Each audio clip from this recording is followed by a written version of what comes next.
Durotan, the leader of the Frostwolf clan, rests beside his pregnant wife Draka as the two quietly speak about what they might name their unborn child.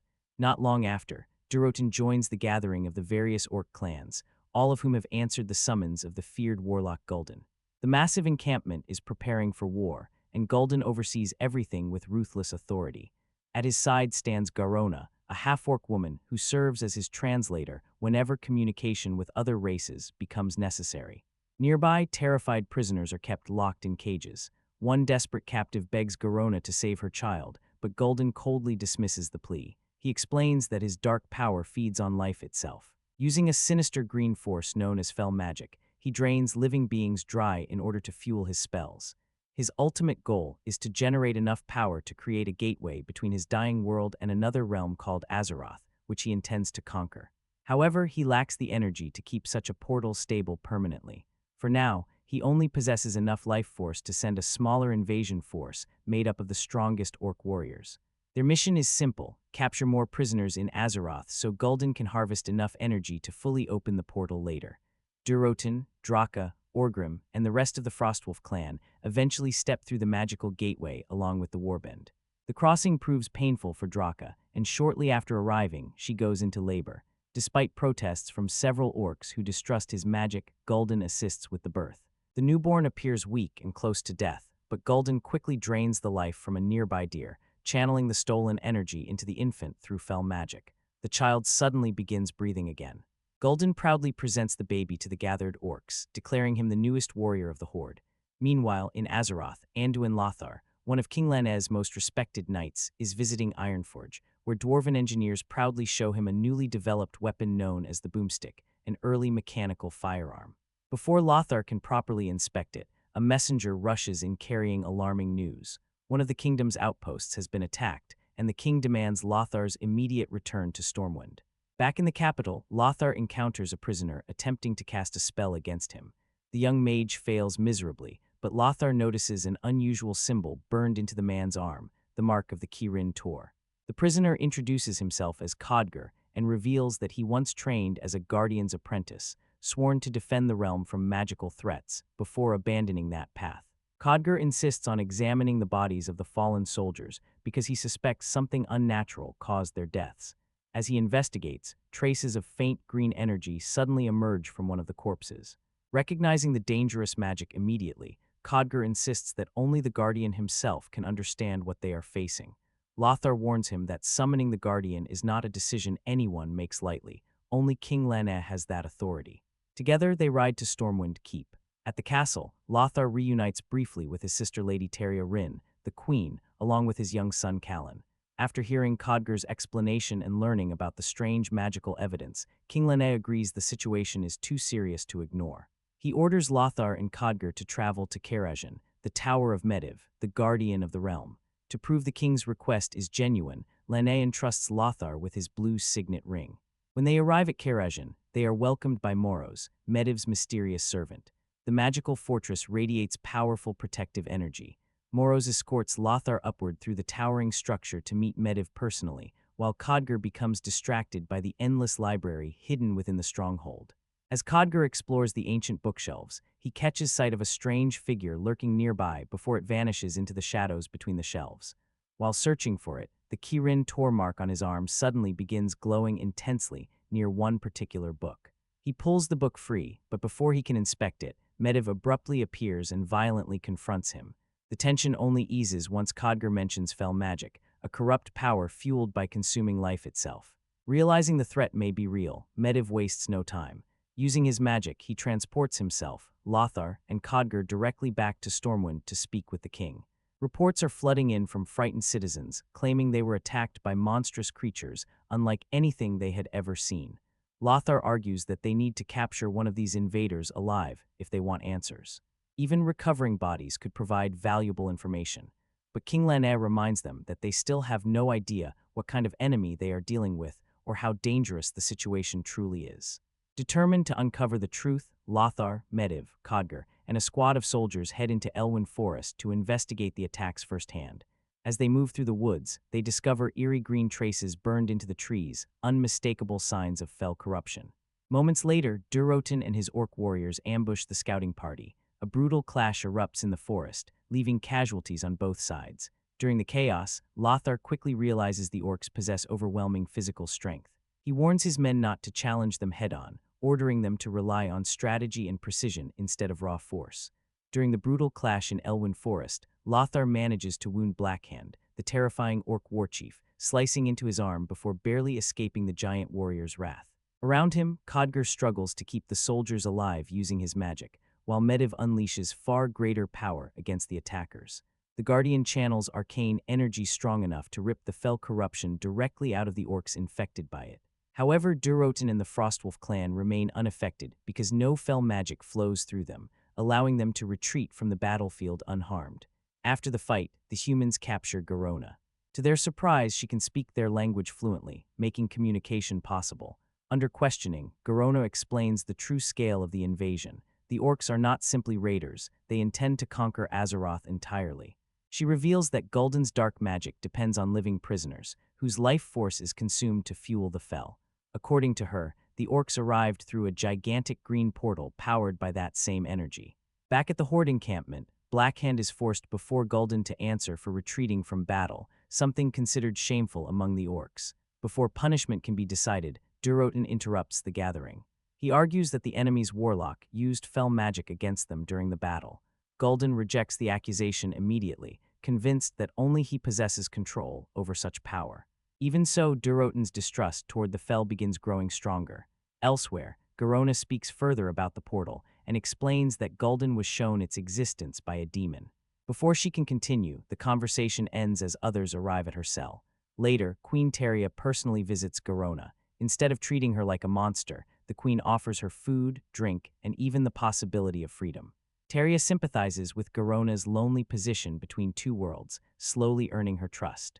Soon afterward, Garona joins Lothar and Khadgar on a mission to secretly observe the enormous portal used by the orcs. That evening, the three camp together deep in the wilderness. Around the fire, they begin sharing painful memories from their pasts, and an unexpected bond starts forming between them. Garona explains the nature of fell magic in simple terms, saying it consumes life the same way fire consumes wood. She warns them that the warband currently in Azeroth is only the beginning. Eventually, the entire horde will cross into their world once the portal is fully stabilized. When Lothar rides ahead to Stormwind to discuss battle plans with King Lene, Garona and Khadgar encounter Durotan unexpectedly in the forest. Instead of attacking them, Durotan sends a message. He wishes to meet the human king personally. Back in Stormwind, King Lene gathers leaders from the surrounding races and kingdoms to discuss the growing threat. Unfortunately, most of them refuse to commit their forces, choosing to focus on their own territories and conflicts instead. During the council, Garona delivers Durotan's request directly to the king. Lene quickly realizes something important. Durotan genuinely fears the Fel and understands he cannot oppose Gul'dan alone.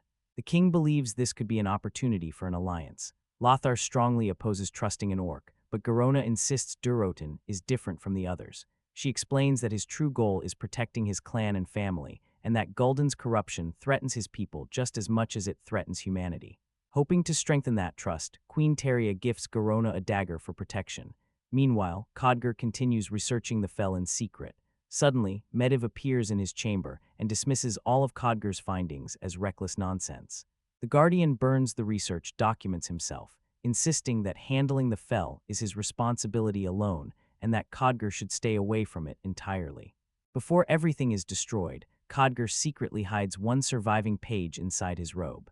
The paper mentions something called the Dark Portal, along with a mysterious name, Elodie. Despite the danger and distrust surrounding the idea, King Lene eventually agrees to meet Durotan in hopes of forming an alliance between the humans and the Frostwolf clan against Gul'dan. But the secret meeting quickly turns disastrous. Blackhand suddenly arrives with horde warriors, exposing Durotan as a traitor to his own kind. Chaos erupts immediately. The humans are forced to retreat while Medivh arrives to assist them, though not before the situation spirals out of control. Using powerful magic, Medivh creates an enormous protective barrier that blocks the orcs from reaching the escaping humans. However, several soldiers, including Lothar's son Callan, are trapped on the wrong side of the barrier. Helplessly, Lothar watches from behind the magical wall as Blackhand brutally kills Callan. No matter how desperately he tries, he cannot break through the barrier to save his son.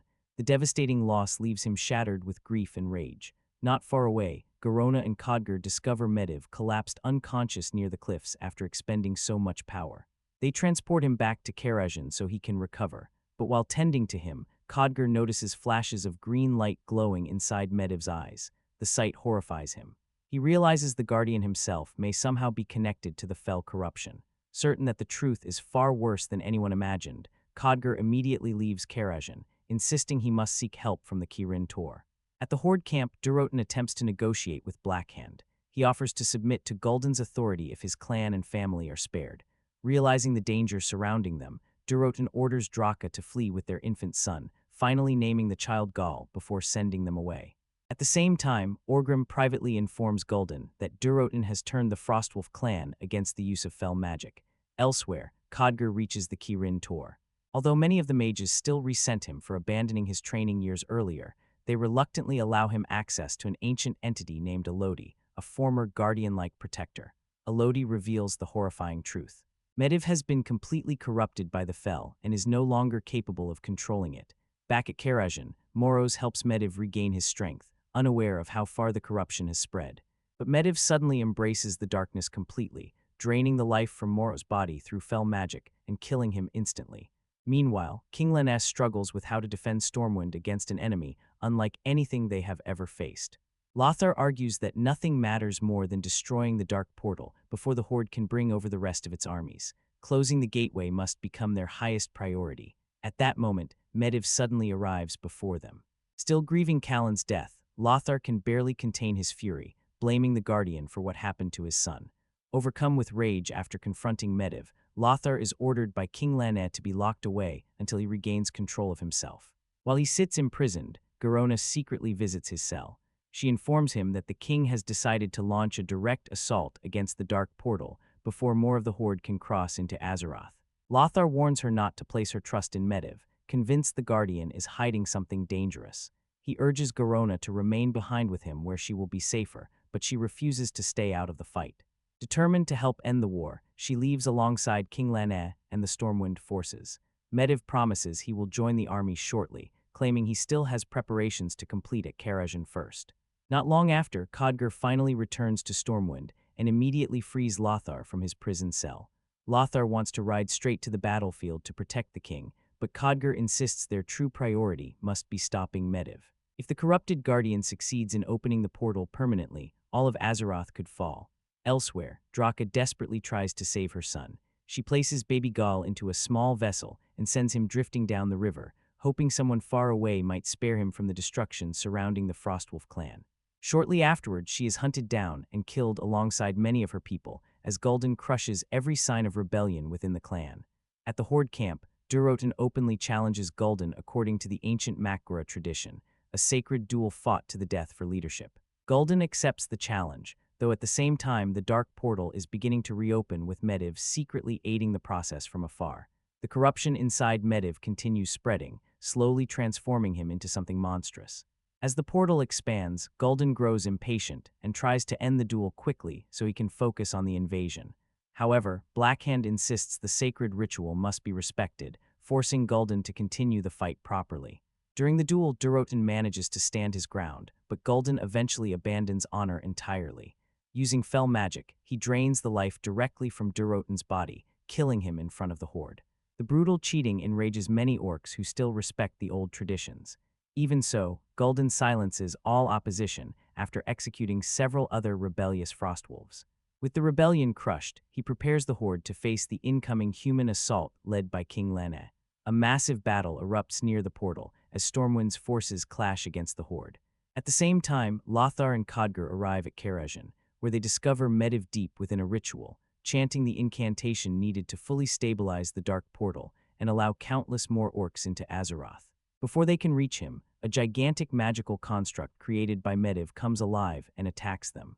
During the struggle, Lothar realizes the creature can still move effectively despite its size, so he decides to sever its head completely. The plan works and the towering golem collapses. Khadgar then tells Lothar to keep Medivh distracted long enough for him to break the spell maintaining the portal. Lothar calls out to the Guardian, desperately trying to reach whatever humanity still remains inside him. For a moment, it almost seems to work. Just as Medivh prepares another attack, the decapitated golem suddenly crashes down onto him after Khadgar enchants it to fall.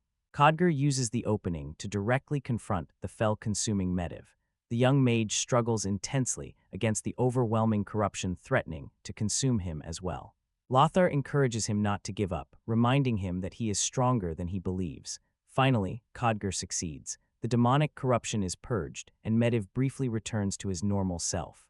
Mortally weakened and close to death, Medivh uses the last of his strength to open a temporary portal directly to Stormwind so civilians and prisoners can escape the battlefield.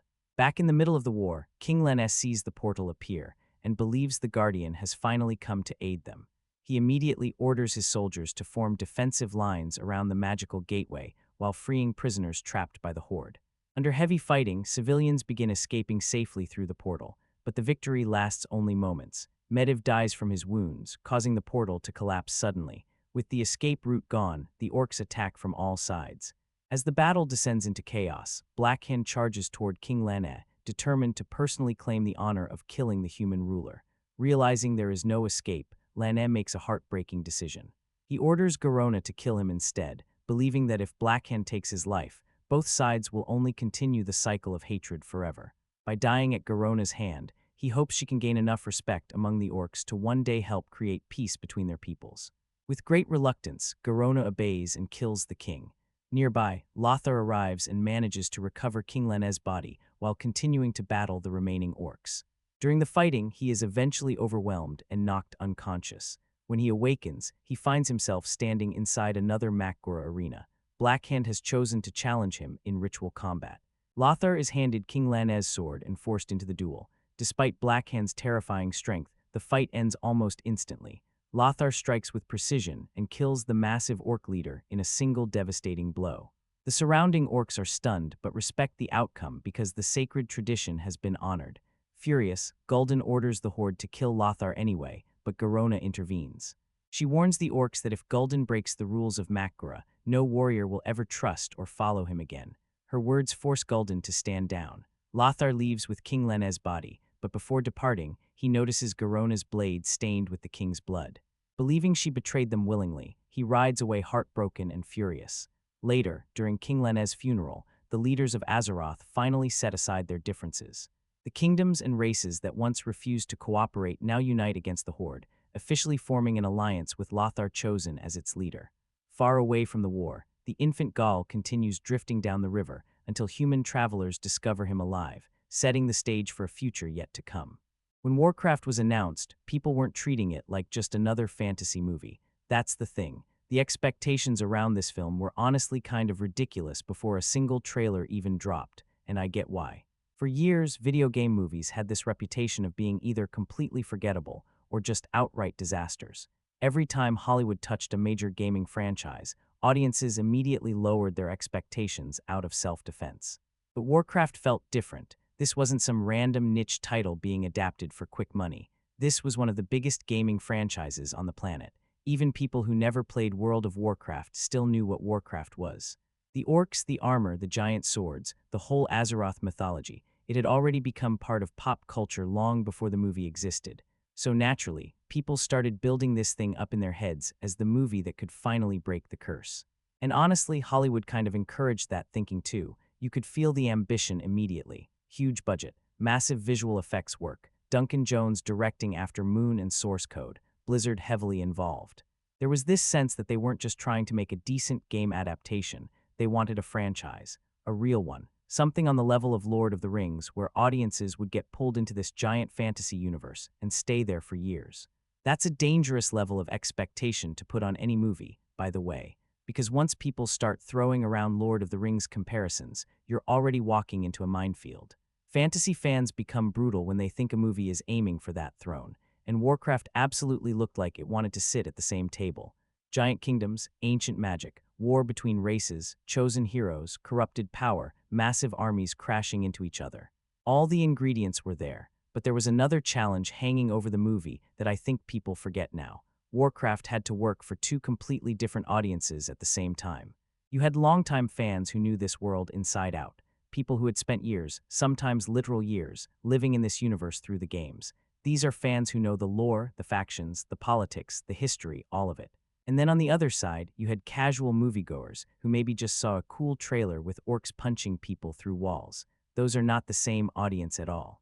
And adapting something that huge without alienating either side is insanely difficult, because if you simplify the lore too much, fans get angry. But if you lean too heavily into the mythology, newcomers feel completely lost. Warcraft walks into that problem almost immediately, and honestly, you can feel the movie struggling with it from the beginning. What's interesting, though, is that even before release, people had already kind of decided what this movie was going to be. Some gamers were convinced Hollywood would ruin it. Some critics were already rolling their eyes because video game movie was practically an insult at that point. Then you had fantasy fans quietly hoping this could become the next massive cinematic universe. So Warcraft entered theaters carrying all this pressure that most fantasy movies never deal with. It wasn't just trying to be good, it was trying to prove something. It was trying to prove that a video game adaptation could actually stand beside major fantasy franchises instead of being treated like disposable fan service. And whether the movie succeeds at that or not, honestly, that's what makes Warcraft interesting to talk about years later. Not because it's perfect, far from it, but because you can feel the weight of expectations sitting on every single frame of this thing.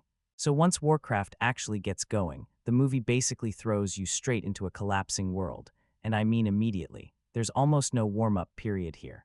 Within the opening stretch, you've already got dying lands, dark magic, giant orc clans, portals opening between worlds, people getting drained of life force. The movie wastes absolutely no time trying to convince you that this universe is in chaos. And honestly, I kind of respect that energy even if it creates problems later.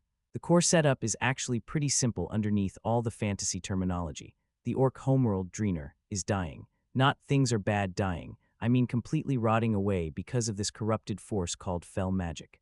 Gul'dan, who's basically the film's main creepy nightmare wizard, starts using this magic to open a portal into another world, Azeroth. That's where the humans are. And from there, the movie turns into this giant collision between two civilizations that both think survival depends on winning. Now on paper, that sounds very standard fantasy. Orcs invade human kingdom. Humans fight back. Big war, big battles, end of story. But Warcraft actually tries to complicate that more than I expected. The film doesn't completely frame the orcs as pure evil monsters, which honestly surprised me the first time I watched it. Because if you really think about it, the orcs are refugees in a very twisted way. Their world is collapsing. Their leaders are desperate. Some of them genuinely believe invading Azeroth is the only way their people survive at all. Obviously, there are conquest-driven maniacs in the Horde too, but the movie keeps trying to remind you that this conflict didn't start because everybody woke up wanting violence for fun. There's fear underneath it, corruption, desperation, and that's where Durotan comes in. He's probably the closest thing the movie has to an emotional center, especially early on. While Gul'dan is leaning fully into this destructive fell magic, Durotan starts questioning whether saving their people by destroying another world is actually survival, or just repeating the same cycle that ruined Draenor in the first place. That internal conflict gives the movie a little more weight than just humans versus monsters. On the human side, meanwhile, you've got King Lane, Lothar, Khadgar, Medivh. And honestly, the humans are dealing with a threat they barely understand. At first, they're basically investigating random attacks and strange magic before realizing, oh, there's an entire invading civilization coming through a magical gateway led by 7-foot monsters, carrying axes the size of refrigerators. Which, to be fair, would probably ruin anybody's week. What I do like about the movie structurally is that it keeps bouncing perspectives between both sides instead of locking you entirely into the human viewpoint. A lesser version of this film probably would have treated the orcs like faceless enemies for most of the runtime. Warcraft doesn't really do that. It wants you to understand both worlds, even if the execution gets messy. And yeah, it definitely gets messy sometimes, because while the core conflict itself is easy enough to understand, the movie piles a lot of mythology on top of it very quickly. Fell magic, guardians, portals, clan politics, ancient books, half-breeds, magical corruption, betrayals, prophecies. The film keeps layering information onto the audience before some scenes have even fully settled. There were honestly moments where I understood the broad situation but not necessarily all the mechanics behind it. Like I always knew who was trying to stop who. But there are stretches where characters start explaining lore to each other, and you can almost feel the movie assuming you already know half these terms. Still, I think the premise itself is genuinely solid. At its heart, Warcraft is basically about two worlds collapsing into each other because fear, survival, and power keep pushing everybody toward violence. The humans see monsters invading their lands. The orcs see a dying race trying to escape extinction. Then fell magic starts poisoning everything around both sides anyway. There's actually a pretty decent tragedy buried in there. The problem is the movie sometimes gets so busy trying to explain the universe that it forgets to slow down and let the emotional side of the conflict breathe. But as a raw fantasy setup, honestly, it works. Giant orc armies crossing dimensions to escape a dying planet is exactly the kind of unapologetically huge fantasy premise this movie needed.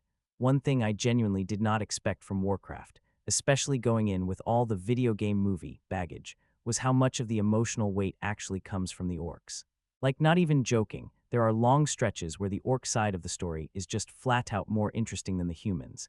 And I think that's because the movie makes a surprisingly smart decision early on. It doesn't treat the Horde as this mindless evil army that exists purely to destroy things. There are definitely brutal orcs in the film, don't get me wrong. Some of them absolutely enjoy the violence. Gul'dan especially feels like walking nightmare fuel half the time, but the movie keeps pulling back and showing that the orcs aren't all driven by the same motivations. That matters a lot. Because if Warcraft had gone with the lazy, humans good, monsters bad approach, I honestly think the whole thing would have collapsed emotionally. Instead, the film tries to show a civilization that's desperate, fractured, and slowly poisoning itself from the inside. And Durotan is basically the center of all that. He's probably my favorite character in the movie, honestly, or at least the one I found myself caring about the most. Because while everybody else is screaming about war and destiny and kingdoms, Durotan's just trying to figure out whether his people are surviving or destroying themselves in slow motion. There's something kind of tragic about him. He starts realizing that fell magic isn't just a weapon, it's corruption. It destroyed Draenor already, and now Gul'dan is dragging the Horde deeper into it because power is easier than sacrifice. So Durotan ends up trapped in this impossible position where he wants to protect his clan, protect his family, protect orc culture itself, but the leadership steering the Horde forward is becoming more monstrous every scene. And honestly, those internal orc politics are some of the best material in the movie, because the conflict suddenly stops being orcs versus humans. It becomes survival versus morality, power versus honor, fear versus conscience. Warcraft actually has more going on under the surface than people sometimes give it credit for. Now, does the movie always execute those ideas perfectly? No, not really. Sometimes the pacing rushes through emotional moments way too quickly, but the ideas themselves are solid. Garona's another example. I know reactions to her character are kind of all over the place, but conceptually she's really important to the movie. She exists between worlds, not fully accepted by orcs, not fully trusted by humans, and because of that she becomes one of the few characters who can actually see the bigger picture forming around both sides. There's this constant tension with her where every conversation feels slightly uncomfortable, like she never fully belongs anywhere. And honestly, I think the movie is at its strongest when it leans into that discomfort, instead of trying to force straightforward fantasy heroism. Because Warcraft is more interesting when it gets morally messy. Even the humans aren't portrayed as perfectly noble all the time. There are moments where the film quietly hints that fear and pride are pushing everybody toward disaster. The orcs aren't innocent, obviously, but the humans aren't framed as flawless saviors either. Everybody's reacting emotionally, politically, selfishly, desperately, sometimes all at once. And weirdly enough, the movie almost becomes more emotionally believable because of that. Like, I bought the orcs as a real civilization more than I bought some of the human kingdoms. The orcs argue, question leadership, protect their families, wrestle with tradition, and react to corruption in ways that feel surprisingly grounded underneath all the fantasy makeup and giant CGI muscles. Which is funny because before watching Warcraft, I fully expected the orcs to just be giant screaming battle machines. Instead, they end up carrying some of the film's most human moments, and honestly, the motion capture performances deserve a lot of credit there too. Durotan especially has actual emotional presence. You can feel exhaustion in him sometimes, doubt, anger, fear. There are scenes where the CGI orcs feel more emotionally alive than some of the live-action characters standing next to them, which is kind of wild when you think about it. But I think that's why a lot of people came away from Warcraft saying some version of the same thing. Why were the orcs the best part of the movie? Because the film accidentally stumbles into a more compelling story than the one it initially advertises. You walk in expecting humans defending their kingdom from monsters. Then somewhere along the way, the monsters become the characters you understand the most. The world building in Warcraft is honestly one of the most impressive and frustrating things about the movie at the exact same time. because you can feel how massive this universe is. Every scene gives off that sense that there are decades of history behind everything. Ancient kingdoms, magical orders, clan rivalries, forgotten wars, giant political systems, creatures, prophecies. The movie constantly hints at a world that's way bigger than what we're actually seeing on screen. And sometimes that works really well. There are moments where Warcraft genuinely captures that feeling fantasy fans love, that sense that the world continues existing beyond the edges of the frame. Azeroth doesn't feel tiny. Draenor doesn't feel tiny. Even side locations look like they have stories attached to them. You can tell this universe already existed long before the movie started. But man, the film really struggles with how to introduce all of this to people who aren't already familiar with Warcraft lore. And I think that's the biggest issue. Warcraft doesn't ease you into its world. It practically sprints at you holding a dictionary of fantasy terminology and expects you to keep up. Within the first part of the movie, you're hearing about fell magic, guardians, portals, clans, frostwolves, mages, the Horde, Azeroth, Draenor, Medivh, Khadgar, ranks, bloodlines, magical systems, and the movie rarely pauses long enough to explain things naturally. It's almost funny at times. Characters will casually say some gigantic piece of lore like it's basic common knowledge, and if you're new to Warcraft, you're sitting there trying to mentally organize 12 fantasy nouns while another scene is already starting. And the weird thing is, you can follow the basic story. That's what makes the experience so strange. I never felt completely lost in terms of who's fighting who. The broad conflict is understandable. Orcs are escaping a dying world. Humans are trying to defend theirs. Evil magic is corrupting everything around both sides. Simple enough. But the deeper emotional context, that's where the movie gets messy. Because Warcraft constantly feels like there's additional meaning behind conversations that longtime fans already understand automatically. There are scenes that clearly carry lore significance, but if you don't know the history attached to certain characters or places, the moment just kind of passes by without fully landing. It almost feels like the movie was made by people deeply in love with the Warcraft universe, but maybe too close to it sometimes, like they underestimated how overwhelming this world could feel to outsiders. And honestly, I kept thinking about Lord of the Rings while watching it, not because they're the same type of story exactly, but because Fellowship of the Ring understood something really important about fantasy storytelling. Audiences need grounding before mythology. That movie introduces Middle-earth carefully. You learn the rules while emotionally connecting to the characters. Warcraft kind of does the opposite. It throws lore first, emotional attachment second. And because of that, the scale of the world sometimes becomes exhausting instead of immersive. There's just so much information flying around constantly.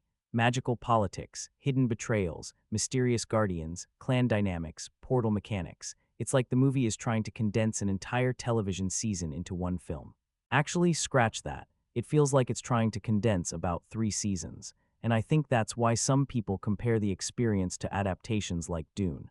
Not because the stories are similar, but because both movies drop audiences into extremely dense fictional universes where characters speak like everybody already understands the rules. Fans probably love that confidence.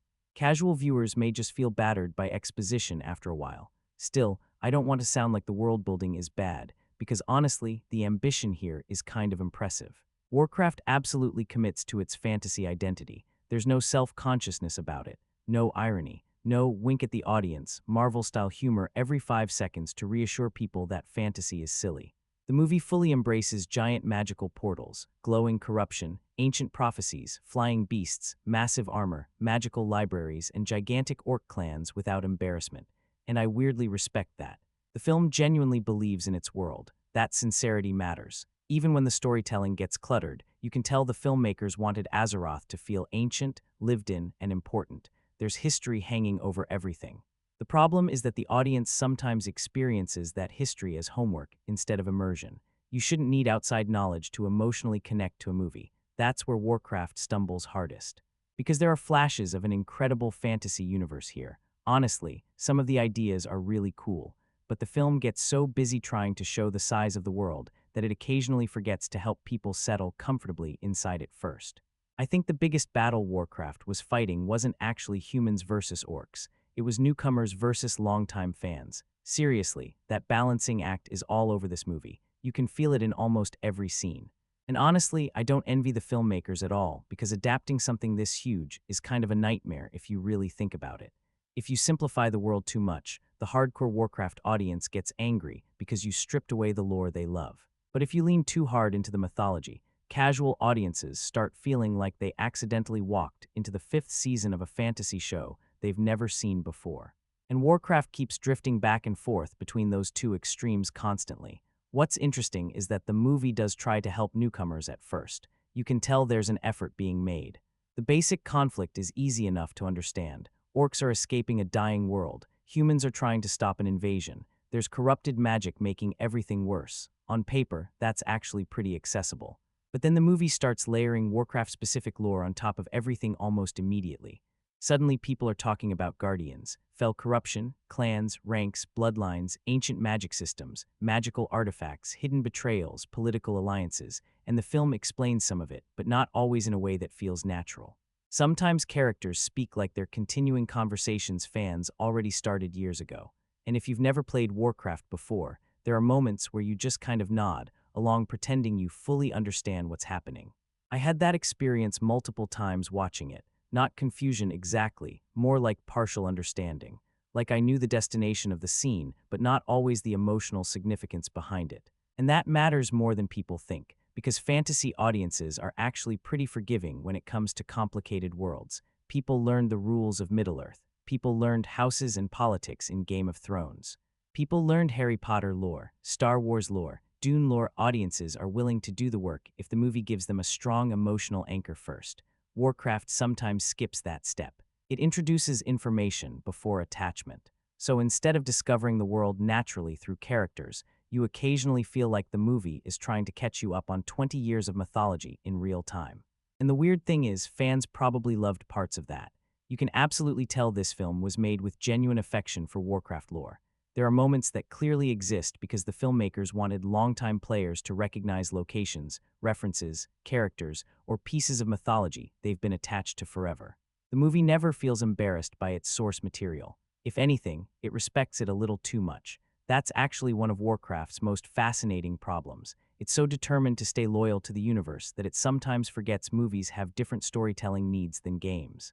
In a game, players spend dozens or even hundreds of hours inside these worlds. They absorb lore gradually over time. Side quests, dialogue trees, books, expansions, the universe unfolds slowly. A movie doesn't have that luxury. A movie has maybe 2 hours to make audiences care. And honestly, I think Warcraft underestimated how difficult that transition would be. There are scenes where it feels like emotional weight is supposed to already exist because of the lore itself. But if you don't have that prior attachment, the moment can feel strangely flat.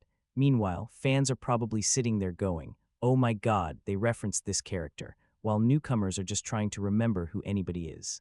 That split reaction basically defines the entire movie. And what's funny is that I've seen both extremes from viewers. Some Warcraft fans genuinely loved the movie because it finally brought Azeroth to life in a way that felt visually faithful.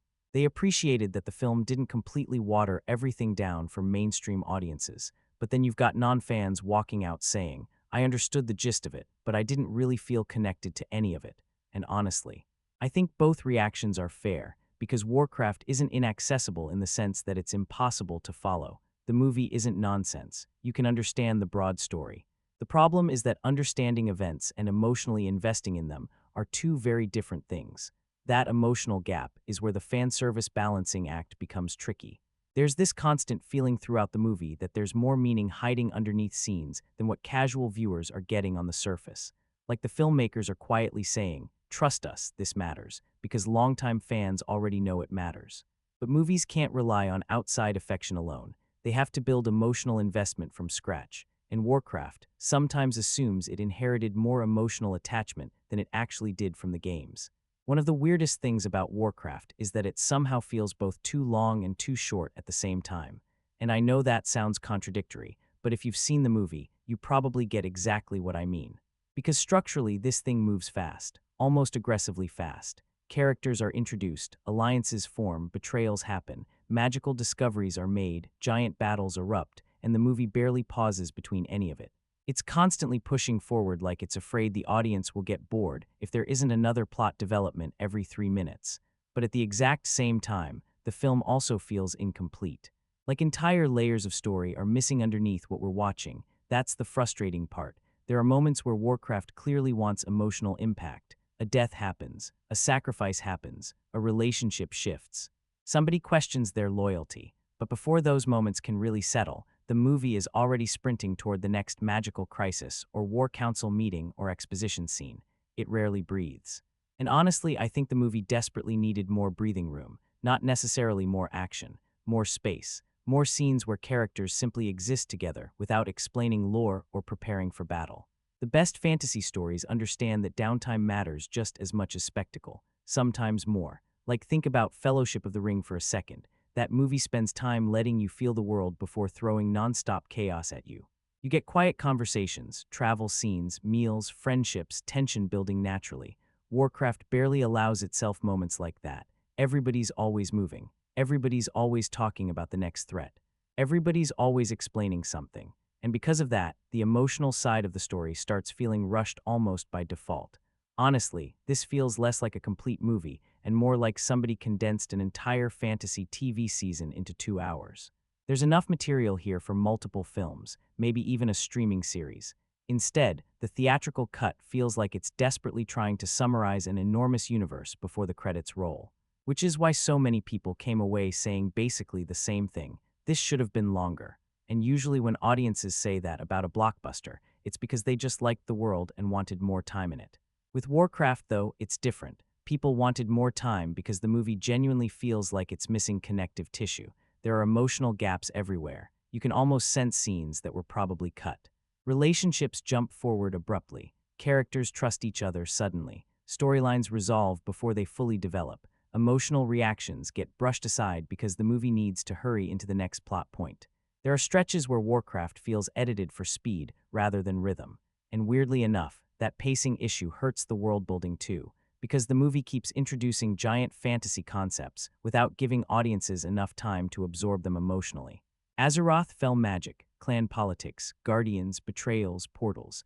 It all starts blurring together after a while because the film rarely slows down to let any single idea fully land.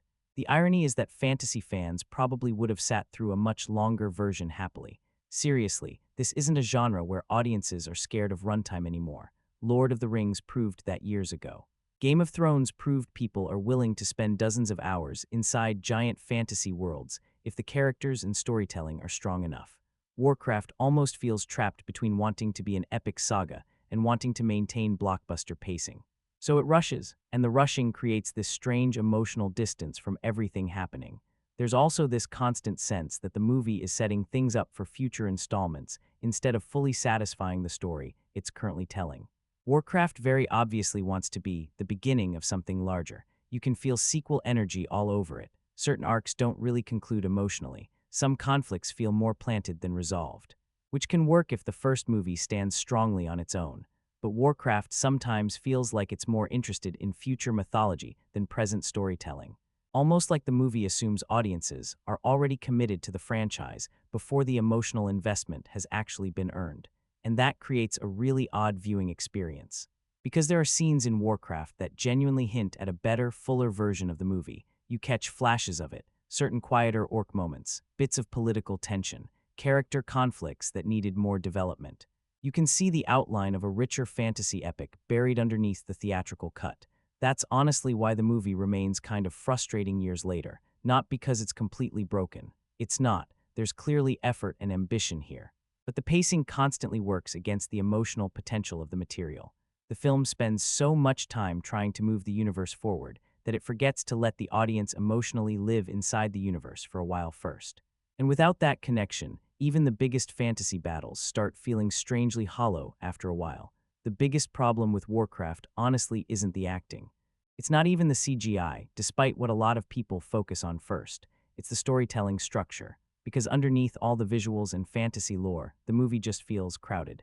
Like it's trying to carry way too many storylines, characters, political tensions, magical mysteries, betrayals, wars, and emotional arcs at the exact same time without really mastering how to weave them together smoothly. And the strange thing is, the actual main plot is pretty simple. Orcs invade Azeroth. Humans try to stop them. Dark magic corrupts everything. Done, that part's easy to follow. But then the movie keeps stacking additional layers onto that foundation every few minutes. Secret agendas, internal horde politics, magical conspiracies, prophecies, hidden corruption, ancient guardians, divided loyalties, portal mechanics, clan conflicts. And eventually, the movie starts feeling less like one focused narrative and more like several half-developed stories fighting for screen time. That's where things get messy, because Warcraft constantly introduces ideas that sound important, but the movie rarely stays with those ideas long enough to fully explore them emotionally. A revelation happens, then immediately we cut somewhere else. A betrayal starts building tension, then suddenly there's another battle or another exposition-heavy conversation pulling attention away from it. The film almost feels impatient with itself, and I think that impatience hurts the emotional momentum more than anything else. There are scenes where you can sense the movie aiming for political intrigue or moral complexity, and honestly, some of those ideas are genuinely interesting. The problem is that Warcraft rarely simplifies or prioritizes its strongest threads. Instead, it keeps trying to service every corner of the universe at once. That approach probably works better in a game. In a game, players spend hours exploring lore gradually. Side characters can have long arcs. Political factions can evolve over dozens of missions. But in a movie, especially one under 2 hours, you need clarity, you need focus. Warcraft sometimes feels like it's adapting an encyclopedia instead of a story. And because of that, the narrative rhythm becomes really uneven. Some scenes rush by so quickly they barely register emotionally, while other scenes stop dead so characters can explain magical systems or discuss lore that casual audiences are still trying to process. There's this constant stop-start energy to the storytelling, where the movie can't decide whether it wants to be an emotional fantasy drama or a rapid-fire mythology delivery system. Honestly, there were moments where I could feel the editing straining to hold everything together. You'll get abrupt transitions between scenes that make relationships feel underdeveloped. Characters suddenly trust each other because the plot needs them to. Emotional reactions disappear almost instantly because another storyline needs attention. The movie keeps moving pieces around before they've naturally settled into place. And what's frustrating is that there are flashes of a much stronger story buried in here. The orc conflict alone probably could have carried the entire film emotionally if it had more room to breathe. Durotan questioning the Horde's direction, Gul'dan's corruption spreading through orc society, Garona being trapped between worlds, there's real material there. But Warcraft keeps pulling away from its strongest dramatic threads to juggle 10 other things simultaneously. That's why some viewers describe the movie as both simple and confusing at the same time. Simple emotionally, confusing structurally. You always understand the broad direction of the story. But the details surrounding motivations, magical rules, political dynamics, and character decisions can become surprisingly muddy because the film doesn't organize its ideas cleanly enough. And then there's the issue of payoff. A lot of storylines in Warcraft feel more like setup than resolution. The movie clearly wants sequels, so certain arcs are intentionally left open-ended. Normally that's fine. Franchise storytelling does that all the time. But Warcraft leans so heavily into future potential that parts of the current story start feeling emotionally unfinished. You can practically feel the movie saying, "Don't worry, this becomes important later." But later never came. And honestly, that changes how the structure feels in retrospect, because now some of those dangling threads just feel incomplete rather than exciting. I also think the screenplay struggles with balance tonally. There are moments where Warcraft wants to be this serious, mature fantasy drama about corruption, war, and survival. Then there are scenes that feel much closer to straightforward blockbuster fantasy spectacle. Neither approach is inherently wrong, but the transitions between them can feel awkward. The movie doesn't always know when to slow down emotionally or when to simplify itself narratively. And weirdly enough, the film's ambition becomes part of the problem. You can tell the writers wanted Warcraft to feel rich and layered instead of generic. They didn't want shallow, good guys versus bad guys fantasy. They wanted political tension, moral ambiguity, divided loyalties, ancient mythology, emotional tragedy, all of it. I respect that. Honestly, I do. But ambition without narrative discipline can make stories feel bloated very quickly. Warcraft keeps reaching outward instead of inward. Bigger mythology, more factions, more lore, more setups. Meanwhile, the emotional core underneath everything never becomes strong enough to stabilize the chaos around it. That's why the movie leaves such mixed impressions on people. Some viewers see depth and complexity, others see clutter and confusion. And honestly, both reactions make sense because Warcraft genuinely contains both at the same time. I think the reason Warcraft never fully becomes the great fantasy epic it wants to be comes down to one thing more than anything else. The emotional connection just isn't strong enough. And that's tough for a movie like this because fantasy can survive a lot of flaws if the audience genuinely cares about the characters. People will forgive complicated lore, uneven pacing, even messy plots if they're emotionally attached to the people inside the world. Warcraft never quite gets there consistently, which is weird because the movie tries really hard to make everything feel important. There are sacrifices, betrayals, family tension, divided loyalties. Characters struggling with destiny, honor, corruption, survival, all the ingredients are technically there. But a lot of the emotional moments land with this strange softness, where instead of feeling devastated or deeply invested, you mostly just understand that the movie wants you to feel something. That's not the same thing. A big part of the problem is that many of the human characters feel more like fantasy archetypes than actual people. Lothar is the battle-worn warrior. The king is noble and honorable. The young mage is curious and rebellious. Medivh is mysterious and powerful. Everybody fits recognizable fantasy roles immediately, but the movie rarely slows down long enough to show who these people are outside the plot itself. And honestly, that matters more than giant battles do. Some of the best fantasy stories ever made spend tons of time on tiny emotional details, conversations, humor, awkward moments, friendship, grief. Warcraft skips through a lot of that stuff because it's so busy trying to move the story forward. So when emotional scenes finally arrive, they sometimes feel underfed. Like the movie wants emotional payoff without fully doing the emotional setup first. Lothar's probably the clearest example of this for me. The film clearly positions him as the main human anchor. The rugged warrior audiences are supposed to emotionally follow through the chaos, but I never fully connected to him the way the movie expected me to. And I don't even think that's entirely Travis Fimmel's fault, honestly. The script gives him a lot of responsibility without giving him enough quieter human moments to build real attachment. He's almost always reacting to war, reacting to danger, reacting to political tension. But who is he when the plot isn't moving? Warcraft rarely answers that question for most of its human cast. And because of that, some major scenes that should feel emotionally crushing end up feeling oddly distant instead. You understand the stakes intellectually, but emotionally, there's a layer missing. The film keeps telling us these relationships matter more than actually letting us fully live inside them. The romance especially struggles because of this. The relationship between Lothar and Garona never really develops naturally enough to feel convincing. It's not completely terrible or anything, but it feels rushed. Like the movie checked the emotional connection box without earning it properly through chemistry or shared experience. There are scenes where the film suddenly wants emotional intimacy from characters who still feel like they barely know each other. And honestly, Warcraft has this issue with several relationships. Connections form quickly because the story needs them to, not because the emotional progression feels organic. What's funny, though, and kind of ironic, is that the orc characters often feel more emotionally grounded than the humans. Durotan especially. There's a sincerity to his storyline that cuts through the chaos of the movie. His fears feel understandable. His loyalty to his family and clan feels real. His growing horror toward fell corruption gives him internal conflict beyond just win the war. Even small scenes with him carry emotional texture the movie sometimes struggles to give its human heroes. That imbalance becomes impossible not to notice after a while. You start realizing you're more emotionally invested in giant CGI orcs than many of the live-action characters standing next to them.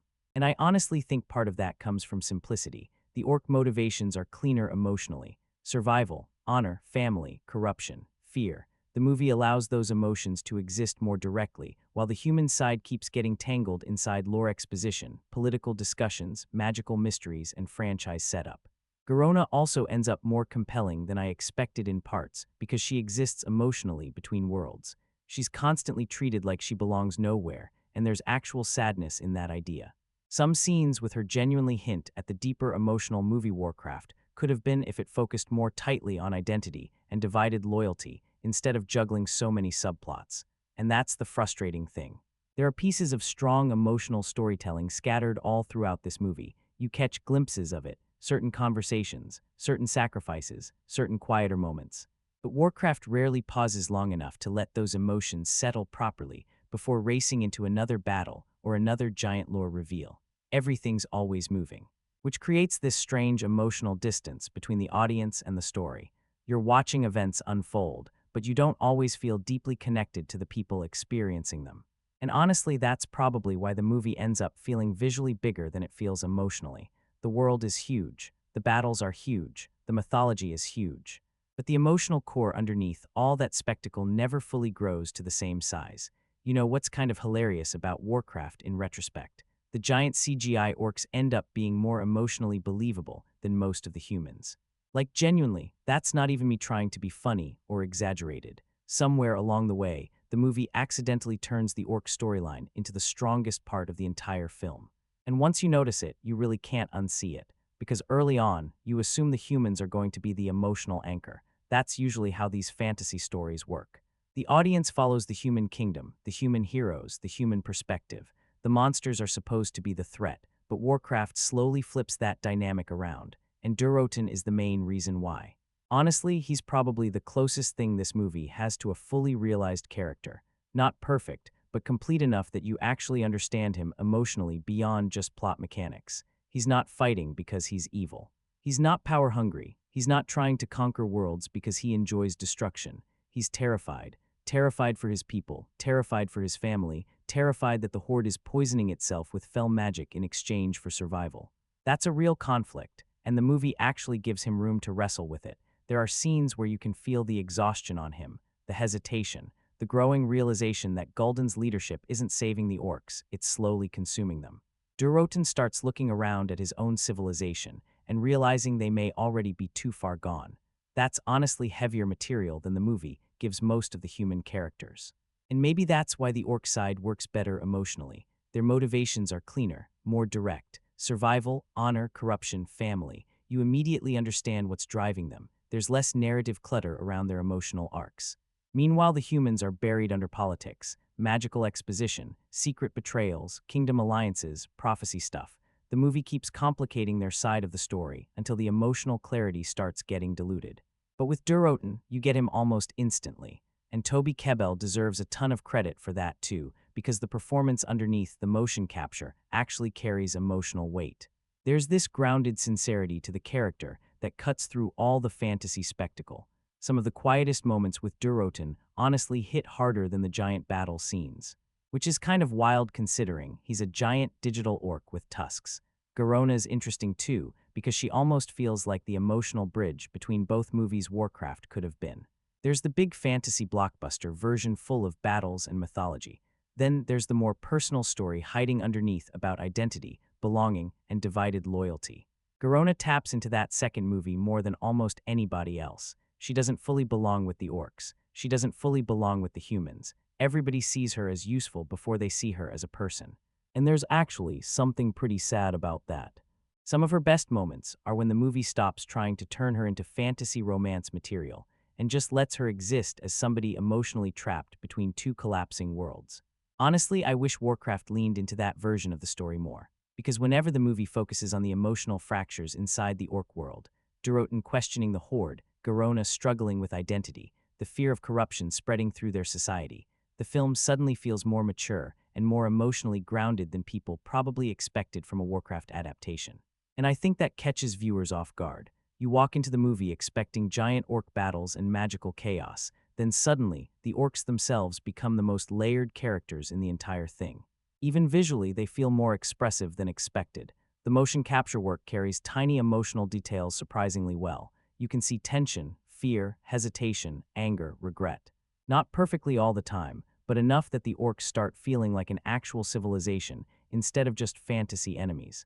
That's probably the movie's smartest decision creatively. If Warcraft had portrayed the Horde as generic evil invaders, I honestly think the whole film would have collapsed into forgettable fantasy noise. The moral ambiguity gives the story texture. It gives the conflict tragedy. Because the movie quietly keeps reminding you that a lot of these orcs aren't fighting because they want war. They're fighting because their world is already dead. That changes the emotional dynamic completely. And weirdly enough, once the audience starts emotionally siding with the orcs at times, the humans become harder to connect with by comparison. Not because the humans are terrible necessarily, but because the orc side simply feels more emotionally alive. Their struggles feel rawer, their internal divisions feel more human, their fears feel clearer, which leads to this very funny situation where Warcraft, a movie marketed around giant fantasy warfare between humans and orcs, accidentally makes the audience more emotionally attached to the giant CGI creatures than the actual human protagonists. The performances in Warcraft are honestly one of the hardest things to talk about because I don't actually think this is a case of a cast completely failing. It's stranger than that. It feels more like a cast trapped inside a movie that never fully figured out how to use them properly, and you can see that especially with Travis Fimmel. Now look, I know reactions to him in this movie are all over the place. Some people really like his rough, unpredictable energy. Others absolutely cannot stand his performance here. Personally, I kind of sit somewhere in the middle. There are moments where he genuinely works as Lothar, especially when the movie allows him to lean into that exhausted warrior vibe. He has presence, he definitely looks like somebody who belongs in a grimy fantasy battlefield, but emotionally, it gets uneven. There are scenes where huge things are happening around him, and his performance barely shifts gears. The movie clearly wants Lothar to feel emotionally damaged, burdened, conflicted, but Fimmel sometimes plays everything with the same detached intensity. It creates this weird emotional flatness, where dramatic moments don't always hit as hard as they should. And honestly, I don't think the screenplay helps him much either. Lothar spends so much of the movie reacting to plot mechanics that he rarely gets quieter scenes to actually become a person. So Fimmel ends up carrying the pressure of being the audience's main human anchor without enough emotional material underneath him. Ben Foster, meanwhile, feels like he wandered in from a completely different fantasy movie. And I mean that in both good and bad ways. There's something naturally strange and unpredictable about him as an actor that actually works for Medivh. You never fully trust him, even before the movie starts revealing things. He brings this unstable energy to the role that makes scenes more interesting almost automatically. Sometimes he feels genuinely mysterious. Other times he feels like he's operating on a different emotional wavelength from the rest of the cast entirely. But honestly, at least he's memorable. That becomes important in a movie where several characters blur together after a while. Ben Schnetzer as Codger actually surprised me a bit too. Because early on, I thought the character was going to become annoying very quickly, the typical young fantasy apprentice constantly asking questions so the audience can get exposition. But Schnetzer gives Codger enough nervous energy and curiosity that he starts feeling more grounded than some of the bigger heroic figures around him. He almost becomes the closest thing the movie has to an audience surrogate at times. Dominic Cooper as King Lana is probably where the casting starts feeling shakier for me though, and it's not even that Cooper is bad exactly. He just never fully convinces me as this grand fantasy king holding an entire kingdom together during a world-ending crisis.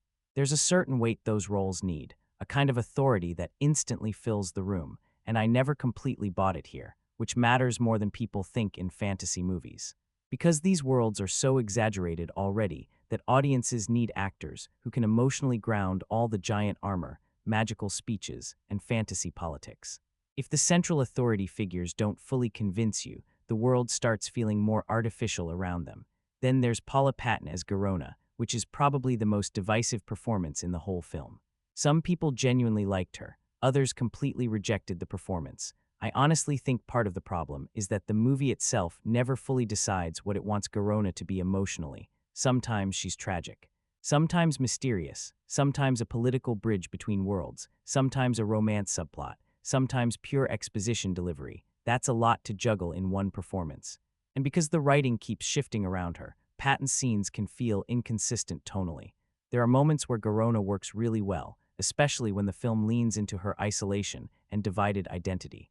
But then there are scenes, especially romantic ones, where the chemistry feels awkward and the dialogue becomes painfully stiff. Honestly, some conversations in Warcraft sound difficult for any actor to make believable.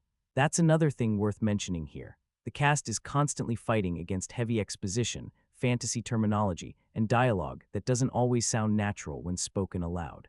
Actors are forced to explain magical systems, ancient lore, political tensions, and emotional stakes all at once. Sometimes you can practically see performers trying to force clunky fantasy dialogue into sounding emotionally real.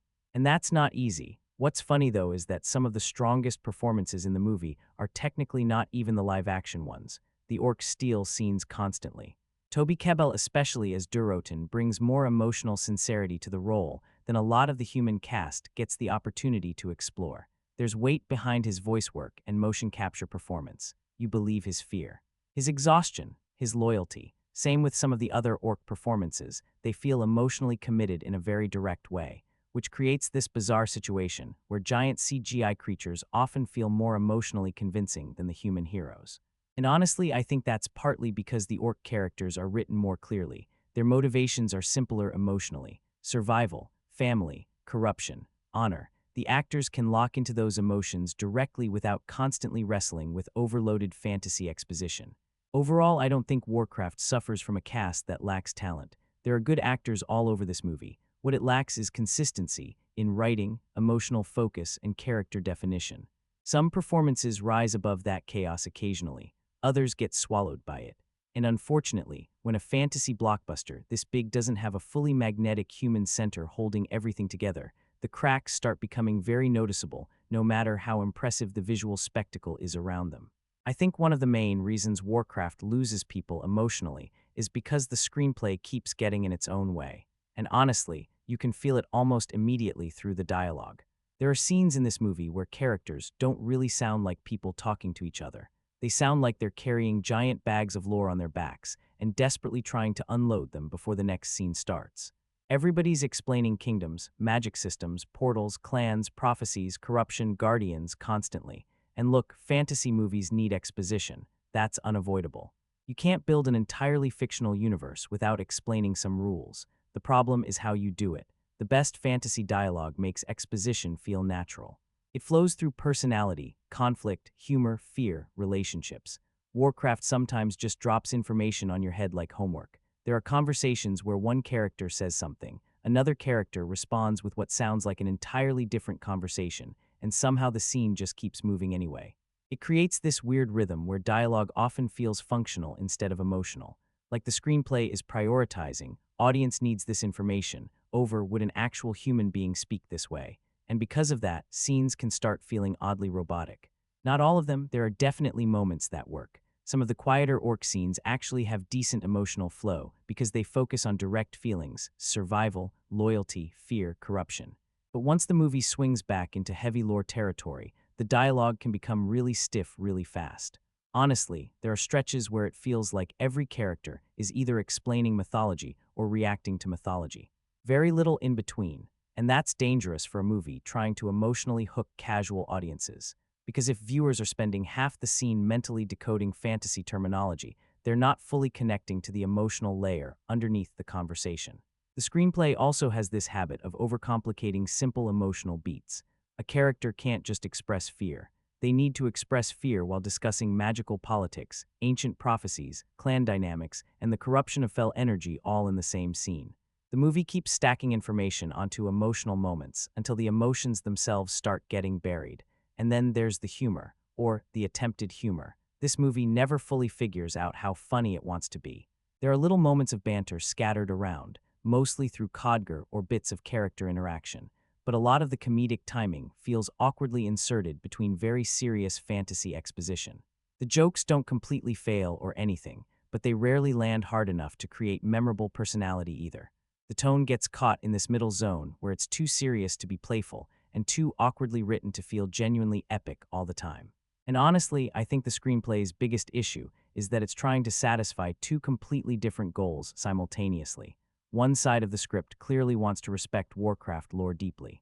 You can feel the fan service DNA everywhere. References, terminology, mythology, world details. The writers absolutely cared about the source material. But the other side of the screenplay is trying to make all that accessible to mainstream movie audiences in only a couple hours. That balancing act never fully stabilizes, so the script keeps over-explaining some things while under-explaining others. Fans probably appreciate certain details because they already understand the larger context. Casual viewers are left trying to emotionally connect to scenes, while characters casually throw around fantasy vocabulary like everybody in the theater already studied Azeroth history before buying popcorn. And I think that's why some people describe Warcraft as both simple and confusing at the same time. The actual story isn't complicated, the presentation of the story is. Even the emotional dialogue struggles sometimes because the screenplay tends to speak in fantasy shorthand instead of genuine emotional intimacy. Characters announce loyalty, destiny, sacrifice, honor, but they don't always talk like people with lived relationships. Conversations often exist to move plot machinery instead of revealing personality naturally. That's why some emotional scenes feel oddly hollow despite technically having dramatic stakes. The screenplay keeps telling us relationships matter more than actually building those relationships through believable interaction. And honestly, I don't envy the actors here at all. Some of these lines are hard to make sound natural. Fantasy dialogue already walks a dangerous line because it can become cheesy very quickly if the emotional grounding underneath it isn't strong enough. Warcraft occasionally falls right into that trap. You can almost see actors trying to force awkward exposition into sounding emotionally sincere. Sometimes they succeed, sometimes not so much. What's frustrating is that buried inside all this clutter, there are flashes of a much stronger screenplay. Certain orc scenes genuinely work because they simplify themselves emotionally. Durotan questioning the Horde, Garona wrestling with identity, Gul'dan's corruption spreading through orc society. Those moments feel cleaner, sharper, more emotionally focused. But then the movie swings back into giant exposition-heavy scenes, explaining magical mechanics and political setups, and the emotional momentum starts slipping away again. The screenplay basically suffers from information overload. It wants the world to feel massive, layered, and important, which I respect, but it forgets that audiences emotionally connect through clarity first, through personality, through relationships, through scenes where people actually sound alive, instead of sounding like walking lore encyclopedias. And unfortunately, once dialogue starts feeling unnatural in a fantasy movie, the entire illusion becomes much harder to maintain no matter how impressive the visuals are around it. Whatever problems Warcraft has, and yeah, we've talked about a lot of them already, one thing I genuinely think the movie deserves credit for is the sheer visual ambition of it, because this film goes for it visually, completely. There's no hesitation, no safe middle ground. Duncan Jones and the effects teams looked at this gigantic fantasy universe full of massive orc warriors, magical portals, floating architecture, glowing corruption, giant beasts, impossible armor designs, and oversized weapons, and instead of toning it down to make it more realistic, they basically said, all right, let's try to bring all of it to life. And honestly, a lot of the time it works. The orcs are still the biggest achievement in the whole movie for me, easily. I know some people criticize parts of the CGI, and fair enough, we'll get into that later, but purely from a design and animation perspective, the orcs are incredibly impressive. There's real detail packed into them. The skin textures, the movement, the facial expressions, the weight behind their bodies, they don't feel like cartoon characters running around a green screen environment. They feel heavy, physical, dangerous, and more importantly, expressive. That's the part that surprised me most rewatching the movie. You can actually read emotion on their faces. Exhaustion, fear, anger, hesitation, grief. Durotan especially works because the motion capture performance underneath, the CGI gives him actual emotional presence. There are scenes where he communicates more through tiny facial reactions than entire exposition scenes on the human side. That's not easy to pull off with characters this stylized, because let's be honest, giant green fantasy orcs could have looked ridiculous very quickly. If the CGI failed even a little, the whole movie probably collapses. But the visual effects teams committed hard to making these characters feel believable inside the world, and the scale of everything else is huge too. Azeroth genuinely feels massive in certain shots. The giant cities, the castles, the magical chambers, forests, battlefields, there's this constant sense that the world extends far beyond the immediate story. You can tell the filmmakers wanted audiences to feel like they were stepping into an already ancient universe, instead of a small fantasy set built only for one movie. The magical visuals are pretty great too, honestly. Fell magic especially has a strong visual identity throughout the film. That sickly green energy immediately feels dangerous every time it appears on screen. You instantly understand that this stuff is corruptive and unnatural before characters even explain it. Same with the portals. There's this violent instability to them that makes the entire world feel threatened every time one opens. And Warcraft really understands fantasy spectacle. The movie knows people came here wanting giant armies, massive creatures, oversized weapons, magical chaos, and impossible environments. When it fully leans into that side of itself, the film can actually be pretty thrilling visually. There are battle shots that genuinely look epic. Certain wide landscape shots have real grandeur to them. Some of the magic-heavy scenes feel like live-action fantasy artwork brought to life. Honestly, I kind of miss when blockbusters look this unapologetically fantasy-driven. Modern fantasy movies sometimes feel weirdly afraid of looking too fantastical. Everything gets muted down, desaturated, overly grounded. Warcraft doesn't do that. It embraces giant, glowing magic, absurd armor, towering orc physiques, impossible architecture. It fully commits to the heightened visual style of the games, and I respect that a lot. Even smaller visual details deserve credit too. The armor designs, the weapons, the different orc clans, the magical symbols, creature designs. There's clearly a ton of craftsmanship packed into the world-building visually. You can tell artists spent years trying to translate Warcraft's exaggerated game aesthetic into something that could function in live action. That transition alone was a massive challenge. Because Warcraft as a franchise was never built around realism. Everything in the games is oversized, exaggerated, colorful, almost mythic in scale. Translating that directly into live action could have looked silly. But the movie actually finds a decent balance between fantasy stylization and cinematic realism most of the time. And honestly, even people who dislike the movie usually admit there are scenes that look incredible. That's important because bad CGI-heavy blockbusters tend to age horribly once the spectacle fades. Warcraft at least has visual imagination behind the effects. The artists weren't just filling screens with noise. There's design intent everywhere, a real attempt to create a visual identity for the film. Now, does every effect work perfectly? No, definitely not. There are moments where the illusion slips. Some creatures look more artificial than others. Some environments feel too digital. But when the movie locks in visually, it genuinely feels like one of the most ambitious fantasy adaptations Hollywood attempted during that era. And honestly, I think that ambition is part of why people still defend the movie years later. Because even when Warcraft stumbles narratively, visually it never feels lazy. You can see the effort in every frame. The artists, animators, designers, and VFX teams clearly poured an absurd amount of work into bringing Azeroth to life. Whether the story fully supports those visuals is another conversation entirely, but the visual craftsmanship itself. That's probably the movie's strongest argument for its own existence. Now, at the same time, I completely understand why some people bounced off Warcraft visually. Because for every moment where the movie looks genuinely impressive, there's another moment where the CGI becomes too much. Not bad necessarily, just overwhelming. Like the film reaches a point where almost every frame is packed with digital effects, giant environments, glowing magic, motion capture characters, flying creatures, collapsing structures, and eventually your brain kind of stops processing the scale of it all. That's a real problem modern blockbusters run into sometimes. When everything is visually gigantic all the time, nothing really feels gigantic anymore, and Warcraft definitely crosses into that territory here and there. What makes it tricky is that the movie's best visual achievement, the orcs, also creates its biggest technical challenge. Because once you commit to making so many major characters fully CGI, the audience starts examining every little detail automatically. Weight, movement, lighting, facial animation, eye contact, texture, it all has to hold together constantly. Sometimes Warcraft nails it, other times the illusion slips a little. There are scenes where certain orc models look oddly rubbery, especially during faster movement or heavily lit sequences. A few of the female orc designs look noticeably less convincing than the main male warriors too, which becomes distracting once you notice it. Some creatures blend beautifully into the environments, while others suddenly look like they wandered in from a very expensive video game cinematic. And honestly, I think that's the comparison the movie never fully escapes. There are stretches where Warcraft looks less like a live-action fantasy film and more like a next-generation cutscene. Not always in a bad way, but enough that the artificiality becomes visible. You stop feeling immersed in a physical world and start becoming aware of the technical construction underneath it. That's dangerous for fantasy, because fantasy relies heavily on atmosphere and emotional immersion.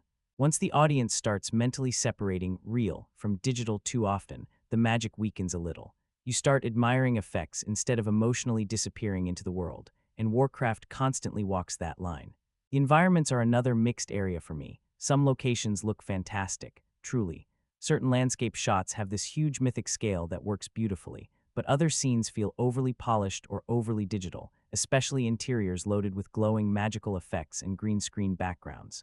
There's this occasional artificial shine to the movie that makes parts of Azeroth feel less lived in than they should, and weirdly enough, the costumes contribute to that feeling too sometimes. A lot of fantasy films work because the world feels physically worn down by history. Dirt, scratches, torn fabric, weather damage, uneven textures, those tiny imperfections matter. Warcraft occasionally looks too clean.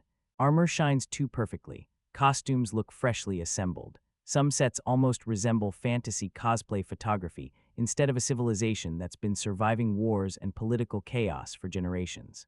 It's subtle, but it affects immersion. And then there's the action. Now visually, the battles are huge. You've got giant orcs smashing through soldiers, magical explosions everywhere, giant weapons flying around. Technically, there's a lot happening. But because the movie leans so heavily on CGI spectacle, some fights lose physical impact after a while. It becomes visual noise instead of tension. You stop worrying about danger because everything around the characters already feels digitally heightened all the time. The constant effects overload kind of numbs the action instead of escalating it emotionally. That's why some viewers walked away saying the battles looked impressive but weren't actually memorable. And honestly, I get that criticism.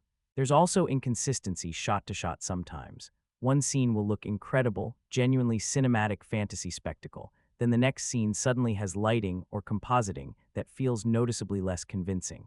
It creates this uneven visual rhythm where the movie can't always maintain the same level of realism across the entire runtime, which honestly makes sense when you realize how insanely ambitious this production was. Warcraft is attempting to render an entire fantasy universe filled with giant motion capture characters interacting constantly with live-action actors inside heavily digital environments. That's an enormous technical balancing act. Some compromises were probably inevitable, but the inconsistency becomes more noticeable because the movie relies on CGI for everything. There's very little visual simplicity anywhere. Almost every scene is trying to overwhelm you with scale, magic, creatures, or world-building detail, and after a while, your eyes get tired. That's the thing people don't always talk about with CGI-heavy filmmaking. Spectacle works best with contrast. You need quieter visual moments too, smaller scenes, simpler environments. Warcraft rarely relaxes visually. It's constantly trying to prove how big and expensive its world is, which ironically makes some of the quieter orc scenes stand out more. When the movie slows down and focuses on character interaction instead of giant magical chaos, the visual effects actually become more convincing because they're serving emotion rather than spectacle. Durotan talking with his clan often feels more immersive than entire large-scale battle sequences because the CGI has emotional focus anchoring it. And honestly, that's probably Warcraft's biggest visual contradiction. The movie's technical ambition is both its greatest strength and one of its biggest weaknesses. Because while the visual scale is undeniably impressive, the constant need to showcase that scale sometimes overwhelms the emotional and physical realism needed to make the fantasy world feel fully alive. One area where Warcraft honestly deserves more credit than it usually gets is the sheer amount of design work packed into this movie. Like, even people who dislike the film often admit there's a crazy amount of craftsmanship happening in the background. You can pause random frames and just stare at the armor, the weapons, the architecture, the banners, the creature designs, the magical symbols. Somebody clearly spent years obsessing over how Azeroth should physically look in live action. And I actually think that effort shows. The production design is probably at its strongest when the movie leans fully into Warcraft's exaggerated fantasy identity instead of trying to make everything feel grounded and realistic. Because Warcraft as a universe was never subtle to begin with. The games are huge. Massive shoulder armor, giant hammers, oversized fortresses, glowing magic everywhere. The aesthetic is almost mythological in scale. The movie mostly commits to that, which I respect. A lot of modern fantasy adaptations get nervous about looking too fantasy. They flatten everything visually, desaturate the colors, tone down the weirdness. Warcraft doesn't really do that. It embraces giant orc strongholds, absurdly oversized weapons, glowing magical chambers, towering cities, impossible architecture. It wants the world to feel larger than life. And honestly, when it works, it really works. Some of the set designs genuinely feel pulled straight out of fantasy artwork. There's this grand, operatic scale to parts of Azeroth that I actually really enjoy. You can tell the filmmakers wanted audiences to feel like they'd stepped into a fully realized game universe rather than a generic medieval world with random magic added afterward. The orc side especially has strong visual identity. Their camps, armor, weapons, clan aesthetics, everything feels rougher, heavier, more brutal physically. There's actual texture to their culture visually. You understand who they are before they even speak sometimes. The production design does a lot of storytelling work there without needing exposition. That's good fantasy design. Now, at the same time, I do understand why some people thought parts of the movie looked a little too polished. Because there are definitely scenes where Warcraft feels weirdly clean, like almost overly manufactured. Certain costumes look less like battle-worn fantasy clothing and more like expensive convention cosplay that was unpacked an hour before filming started.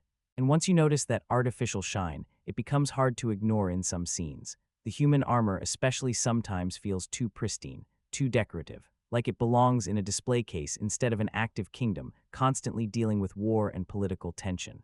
Compare that to something like Lord of the Rings, where costumes looked physically lived in scratched metal, dirt, worn fabrics, damaged edges, and Warcraft occasionally starts feeling more theatrical than immersive. Not terrible. Just slightly artificial. And honestly, I think the heavy CGI environments amplify that feeling too. Because when both the world and parts of the costumes already look hyper-designed, the movie can drift away from physical realism pretty quickly. Still, I'd rather watch a fantasy movie with strong visual personality than one that feels visually anonymous. Warcraft at least has identity. You remember how it looks. The sound design deserves some praise too, honestly. The orcs sound huge. Every movement has weight behind it. Weapons crash with this exaggerated fantasy heaviness that helps sell the scale of the battles. Magic has distinct textures to it. Fell energy especially sounds corrupted and unstable every time it appears. The movie does a good job making the world feel physically loud and dangerous. There's a lot happening sonically all the time, but mostly in a good way. Now the music is where reactions get more mixed. Ramin Djawadi scoring a fantasy epic sounds like a guaranteed win on paper, especially after stuff like Game of Thrones. And there are moments in Warcraft where the soundtrack really works. Some battle scenes get genuine momentum from the score, and certain emotional beats are elevated nicely. But honestly, I don't think the music becomes as memorable as the movie needed it to be. That's the weird part. For a fantasy world this massive, I expected stronger musical identity, something emotionally defining. Something audiences would instantly associate with Warcraft years later. Instead, the score sometimes blends into the background a little too much, functional rather than iconic, and fantasy movies really benefit from iconic music. Think about how much Lord of the Rings gains emotionally from Howard Shore's score. Those themes become part of the world itself. Warcraft never quite reaches that level musically. The soundtrack supports scenes well enough, but it rarely lifts the material into something transcendent, which honestly mirrors the movie overall in a lot of ways. There's skill everywhere, effort everywhere, detail everywhere. But not always that final emotional magic tying it all together into something unforgettable. Still, I genuinely think the production teams deserve respect for the amount of work visible on screen. Warcraft may stumble narratively, but visually and technically, it never feels lazy. The artists, costume designers, sound teams, and environment designers clearly poured enormous energy into making Azeroth feel tangible. Even when the movie doesn't fully emotionally work, you can still see the craftsmanship underneath it. And honestly, there's something kind of admirable about how unapologetically massive and fantasy-driven the whole production is. Let's be honest for a second, a huge percentage of people watching Warcraft showed up for one thing. They wanted to see giant orcs smash into human armies, and thankfully, the movie does deliver that, at least visually. This film understands spectacle. You can say a lot about Warcraft, but nobody involved forgot the war part of the title. There are massive battles, giant weapons flying everywhere, magic exploding across battlefields, horses getting obliterated, soldiers being launched through the air. When the movie goes full fantasy warfare mode, it absolutely commits to the scale of it. And honestly, some of the action looks pretty awesome.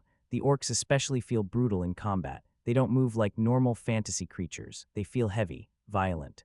When an orc swings a hammer or crashes into a line of soldiers, there's this exaggerated physicality to it that really helps sell their presence. Humans don't stand a chance in close combat half the time, and the movie actually lets the orcs feel terrifying instead of nerfing them for convenience. That was a smart choice, because if the horde didn't feel genuinely dangerous, the entire conflict would lose tension immediately. Instead, Warcraft makes it very clear early on that these creatures are basically tanks with muscles and rage issues. And weirdly, the movie is harsher than some people probably expected too. A lot of fantasy blockbusters soften violence to keep things broadly family-friendly, but Warcraft occasionally gets pretty brutal. You see bodies smashed apart, heads crushed, people thrown around like rag dolls. There's a certain ugliness to the battlefield violence that actually helps the movie a little. It gives the conflict more physical danger than if everybody just politely fell over after sword hits. It's not full grimdark fantasy or anything, but it's heavier than the trailers maybe suggested. And visually, some battle moments are genuinely exciting, especially when magic starts entering the chaos. Fell energy tearing through people, giant magical attacks colliding during combat, orcs charging through collapsing battle lines. There are sequences where the movie really captures that huge fantasy war atmosphere it was aiming for. And this is where Warcraft gets frustrating again. I don't think the action is nearly as emotionally memorable as it should be. That's the difference. You watch certain fantasy battles, and years later, you still remember individual emotional moments inside them. Helm's Deep, Minas Tirith, the Battle of the Bastards. Even smaller scenes from fantasy films stick because they're emotionally anchored to character relationships and desperation. Warcraft sometimes struggles there. The battles are big, but they're not always emotionally grounded enough. After a while, fights can start blending together because the movie leans so heavily into visual scale that the emotional perspective gets lost underneath the chaos.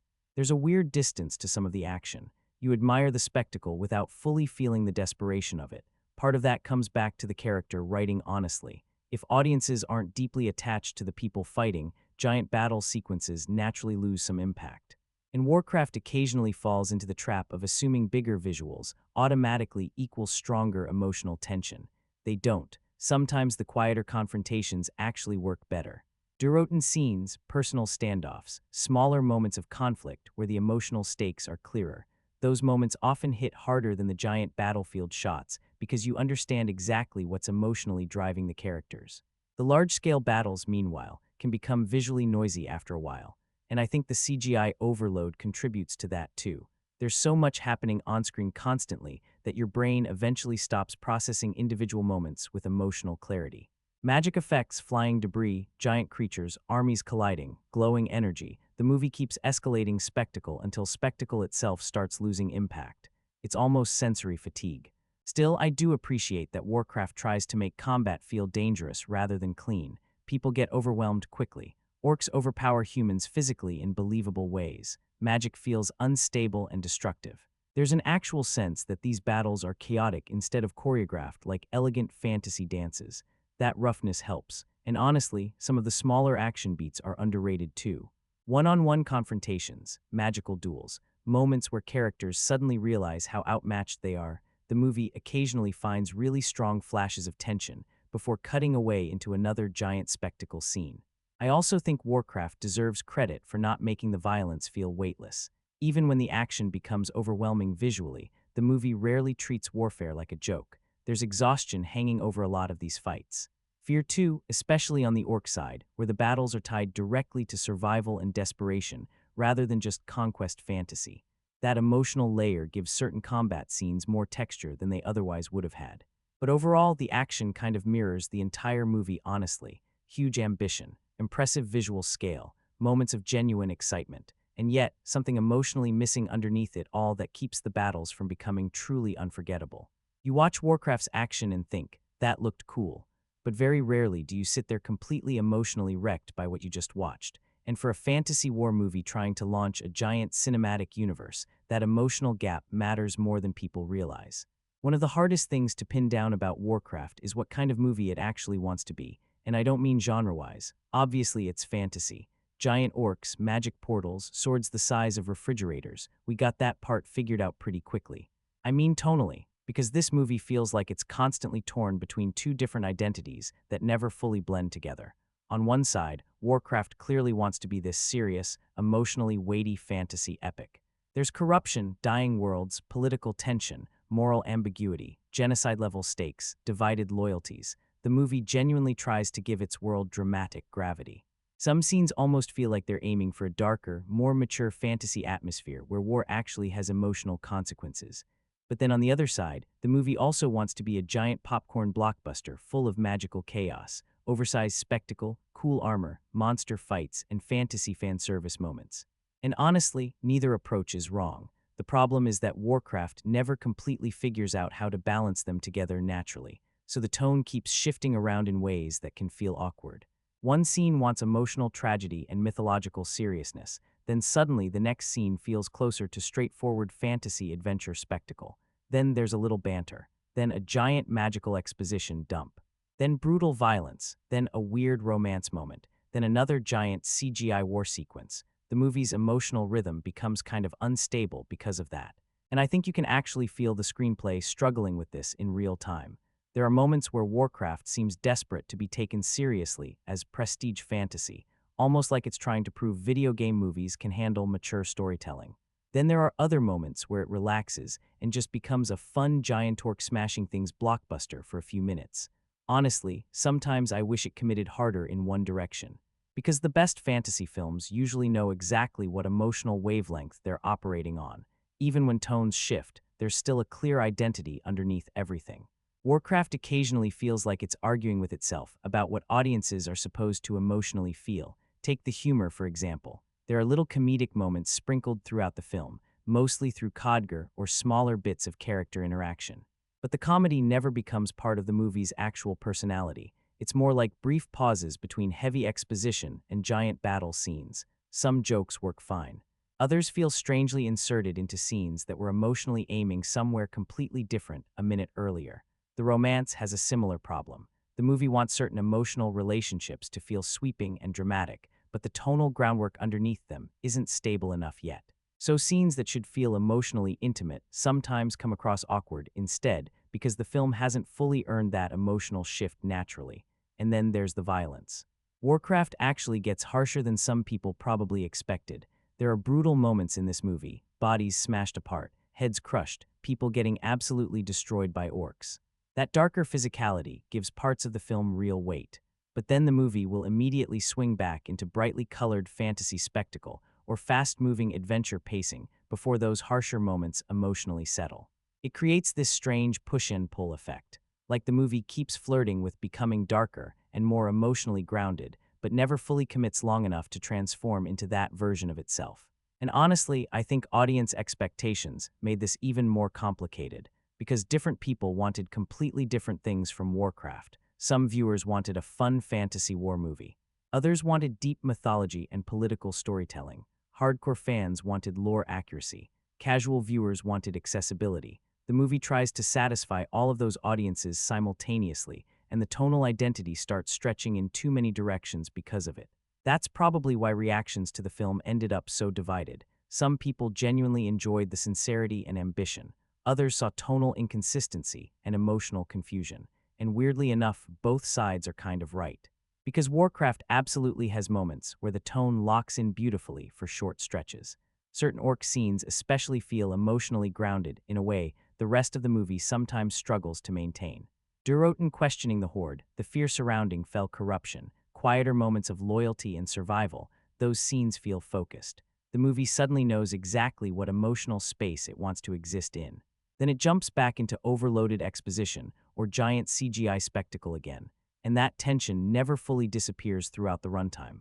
What's frustrating is that there's clearly a more cohesive movie hiding somewhere inside Warcraft. You can see flashes of it constantly, a darker fantasy drama about corruption and survival, or alternatively, a leaner fantasy adventure movie focused more on spectacle and character momentum. Instead, the final film ends up existing somewhere in the middle, not fully grim fantasy, not fully fun adventure, not fully prestige epic, not fully popcorn escapism. Just this giant ambitious hybrid trying to hold all its identities together at once. And honestly, I think that identity crisis is part of why Warcraft became such a fascinatingly uneven movie to revisit. Because depending on which version of the film you wanted it to be going in, your entire experience probably changes dramatically. The moment Warcraft released, comparisons were basically unavoidable. Like there was no universe where this movie was ever going to exist on its own, without people immediately lining it up next to every major fantasy franchise of the last 20 years. The second audiences saw orcs, giant kingdoms, magical wars, armored warriors riding into battle, everybody's brain instantly went, okay, how does this stack up against Lord of the Rings? And honestly, that comparison helped and hurt the movie at the same time. Because visually, Warcraft absolutely wants to play on that scale. You can feel the ambition immediately. Massive fantasy landscapes, giant armies, ancient lore, mythological conflict, corrupted power, destiny-driven characters. The movie is clearly reaching for that epic fantasy feeling Peter Jackson nailed with LOTR. The problem is that Lord of the Rings didn't just raise the bar for fantasy, it basically became the bar. So once audiences started comparing Warcraft to that trilogy, the movie was already fighting uphill. And unfortunately, Warcraft keeps accidentally reminding people of other fantasy films without ever fully escaping their shadow. There are scenes that feel visually hobbitish. Moments where the magical architecture starts evoking Harry Potter. Certain creatures' shots almost drift toward Narnia territory. Some people even compared parts of the human versus orc conflict to Avatar because of the two worlds colliding, themes, and interspecies tensions. And honestly, I get all those comparisons. Sometimes Warcraft genuinely feels like a giant blender full of fantasy influences spinning at maximum speed. Now, to be fair, fantasy as a genre naturally shares a lot of DNA anyway. Orcs, kingdoms, magical corruption, ancient prophecies, heroic warriors, these are classic fantasy ingredients. Warcraft didn't invent them, but it also wasn't necessarily copying them directly either. The Warcraft games themselves became hugely influential over the years, especially inside gaming culture. The problem is that for mainstream movie audiences, film comparisons matter more than gaming history. So if someone walks into Warcraft without deep knowledge of the franchise, they're not thinking about the legacy of Blizzard lore. They're comparing what they're seeing to fantasy movies they already know emotionally.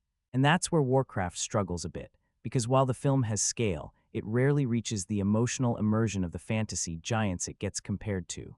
The battles are big, but they don't hit like Helm's Deep.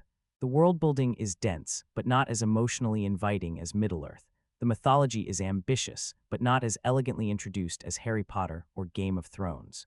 And honestly, I think Warcraft suffers from coming after all those franchises more than people realize. If this exact movie had released before LOTR changed blockbuster fantasy forever, reactions might have been completely different. But by 2016, audiences had already seen fantasy filmmaking evolve massively. They expected emotional realism, layered world-building, grounded performances, iconic music, immersive practical environments. The standard had become incredibly high. Warcraft enters that landscape carrying all the visual ambition of a top-tier fantasy epic, but not always the storytelling precision needed to survive those comparisons. And the movie itself almost invites them constantly. Some locations genuinely resemble fantasy worlds we've already seen on-screen before. Certain shots feel visually familiar. There are even moments where the structure of scenes, kings discussing war councils, mystical mentors, chosen warriors, magical corruption spreading through kingdoms, taps directly into fantasy imagery audiences already associate with bigger franchises. That doesn't automatically make Warcraft bad, but it does make originality harder to establish emotionally. Because when audiences constantly think of other fantasy films while watching your movie, your world struggles to fully become its own thing in their minds. Ironically, though, I think Warcraft's strongest differentiator ends up being the orc perspective. That's the area where the movie starts feeling less derivative and more uniquely itself. The moral ambiguity surrounding the Horde, Durotan's internal conflict, Garona's divided identity, those elements give Warcraft a slightly different emotional angle than standard evil monster army invades kingdom fantasy storytelling. The movie becomes more interesting whenever it stops trying to imitate giant fantasy epics and leans harder into the tragedy of collapsing civilizations and corrupted survival. That's where Warcraft starts feeling like Warcraft instead of something vaguely like Lord of the Rings. And honestly, I think audiences sensed that tension throughout the whole film. Part of them wanted Warcraft to become the next huge fantasy phenomenon. Another part kept noticing how difficult it is to escape the shadow of franchises that already mastered this genre decades earlier. Because fantasy audiences are brutal once they emotionally attach to a world. They don't just compare visuals, they compare feelings, atmosphere, emotional investment, character attachment, rewatchability, mythology. And that's a difficult arena to enter when your movie is simultaneously trying to launch a cinematic universe, satisfy hardcore fans, attract casual viewers, and prove video game adaptations deserve respect. That's a lot of pressure for one movie. And honestly, Warcraft doesn't completely collapse under that pressure, but it never fully rises above it either. It ends up existing in this strange middle space, where it's clearly more ambitious than most failed fantasy adaptations, but never emotionally distinctive enough to stand beside the genre's defining giants without inviting uncomfortable comparisons almost immediately. Honestly, one of the most fascinating things about Warcraft has nothing to do with orcs or magic or giant fantasy battles. It's the fact that Duncan Jones directed it at all. Because if you look at his career before Warcraft, this project feels almost surreal. This is the same guy who made Moon, this quiet, smart, emotionally intimate sci-fi film built almost entirely around atmosphere, isolation, and character psychology. Then he followed that with Source Code, which still had blockbuster elements, but was tightly controlled, focused, efficient storytelling. And then suddenly he's directing a $160 million fantasy war epic full of CGI orc armies and 20 years of gaming mythology. That's a huge leap, honestly maybe too huge, and I think you can feel that tension all throughout the movie, not because Duncan Jones is untalented, far from it, but because Warcraft often feels like a filmmaker trying to wrestle control over a production that's simply massive in every possible way. Massive lore, massive expectations, massive fanbase, massive studio pressure, massive visual effects demands. It's almost overwhelming by design. What's interesting, though, is that you can still see flashes of Duncan Jones underneath all the blockbuster chaos. Especially during the quieter orc scenes, moments where characters are questioning loyalty, corruption, survival scenes with actual emotional discomfort in them. That stuff feels closer to the director who made Moon than the giant spectacle-heavy marketing ever suggested. And honestly, I think that's why some people defend Warcraft so passionately despite all its flaws, because the movie doesn't feel cynical. Messy? Absolutely. Overloaded? Definitely. But cynical? Not really. You can tell Jones genuinely cared about this world. The film never feels like a studio machine lazily cashing in on a famous game title. If anything, Warcraft almost feels too sincere sometimes. Too eager to respect the mythology, too ambitious for its own good. And I think that sincerity matters, especially because video game adaptations at that time still had this reputation of being disposable studio products. Warcraft at least feels like it was made by people who genuinely wanted to create something substantial, instead of just throwing recognizable characters onto a poster. The problem is that ambition and execution are two different things, and Warcraft constantly feels like a director stretching himself in 10 directions simultaneously. You've got giant battle scenes, heavy lore exposition, emotional drama, motion capture performances, world building, franchise setup, fan expectations, mainstream accessibility, all happening at once. That's an incredibly difficult balancing act even for veteran blockbuster directors, and Jones wasn't coming from that background. He came from smaller, more controlled storytelling environments, intimate sci-fi, character-driven tension. Warcraft basically throws him into the deep end of franchise filmmaking immediately. Sometimes he handles it surprisingly well. Other times, you can feel the movie slipping away from him a little. There are scenes where the visual scale overwhelms the emotional focus, scenes where pacing becomes frantic, scenes where exposition takes over character interaction completely. And honestly, I don't think those problems come from lack of effort. If anything, they come from too many competing creative priorities colliding at once. It almost feels like several versions of Warcraft are fighting each other inside the same movie. And weirdly enough, the production history makes that feeling even more understandable, because this wasn't just a technically difficult project. Duncan Jones was also going through an extremely painful period personally during production. His wife was battling cancer while the movie was filming, and then his father, David Bowie, passed away during post-production. That's a lot for anybody to carry while trying to manage one of the largest productions of their career.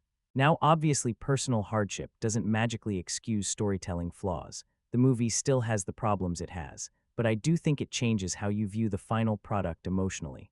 Warcraft stops feeling like a careless blockbuster misfire and starts feeling more like an ambitious creative struggle that never fully stabilized.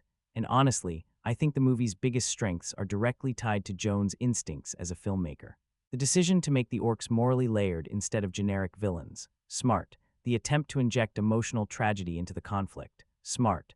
The willingness to treat fantasy mythology seriously instead of mocking it with endless self-aware humor. Also smart, there's genuine artistic intention inside Warcraft. The issue is that intention gets buried underneath the sheer scale of the production sometimes.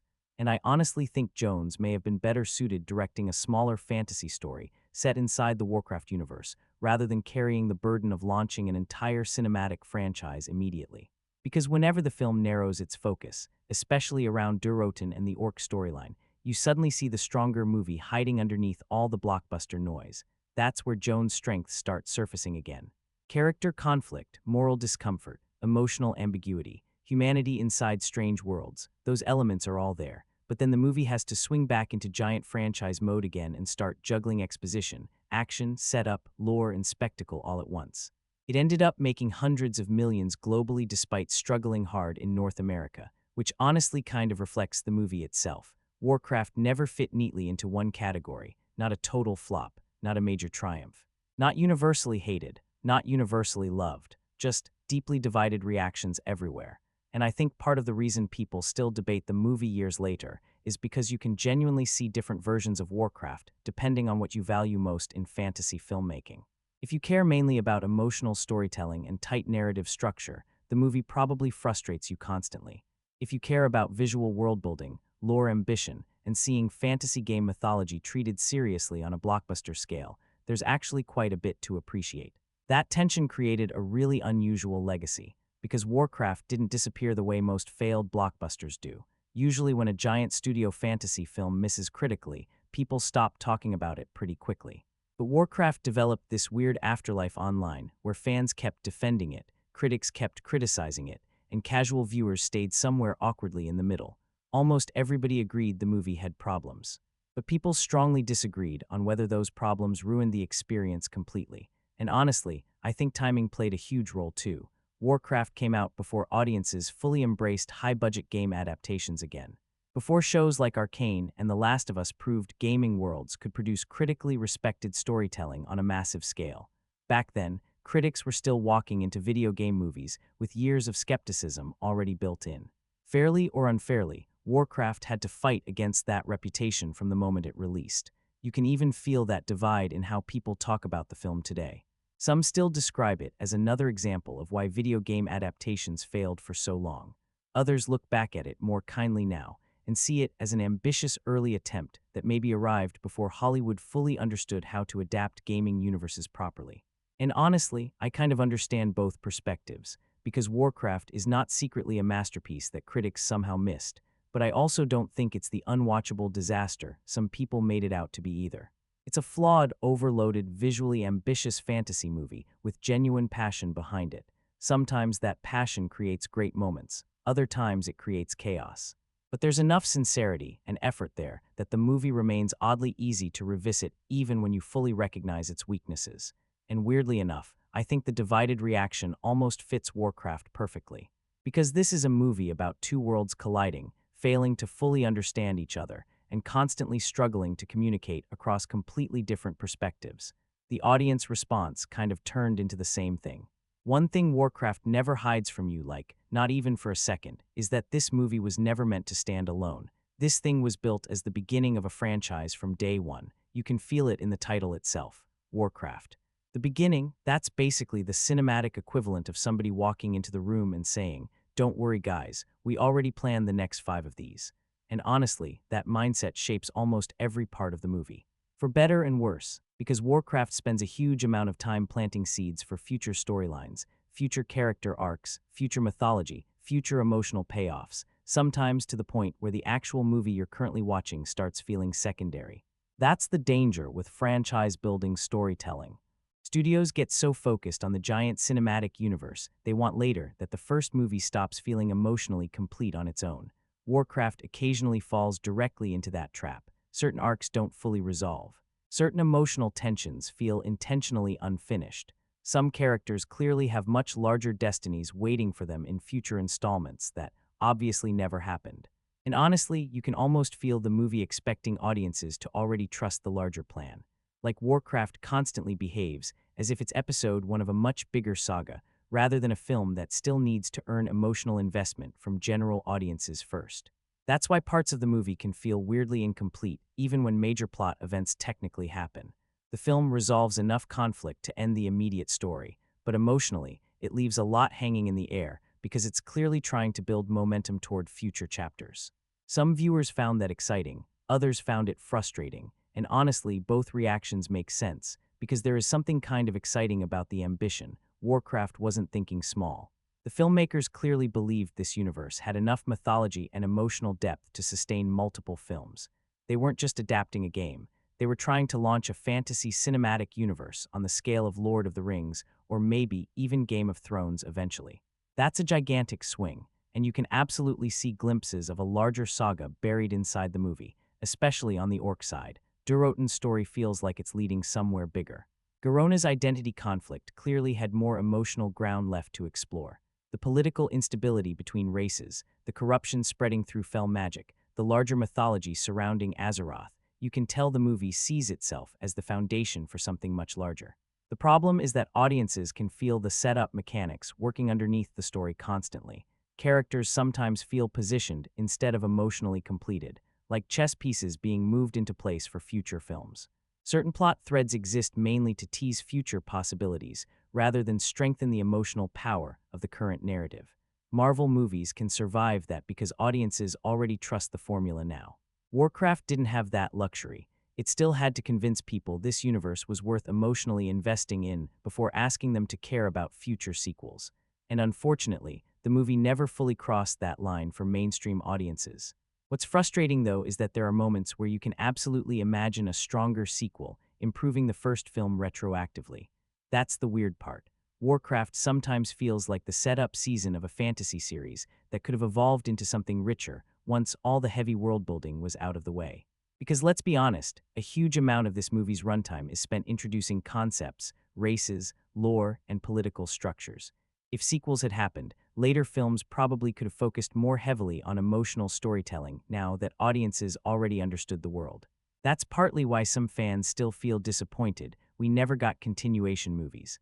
Not because the first film was flawless, but because it felt like a world still warming up emotionally. Like the movie had potential it hadn't fully unlocked yet. And honestly, Warcraft might have worked better in today's streaming era for exactly that reason.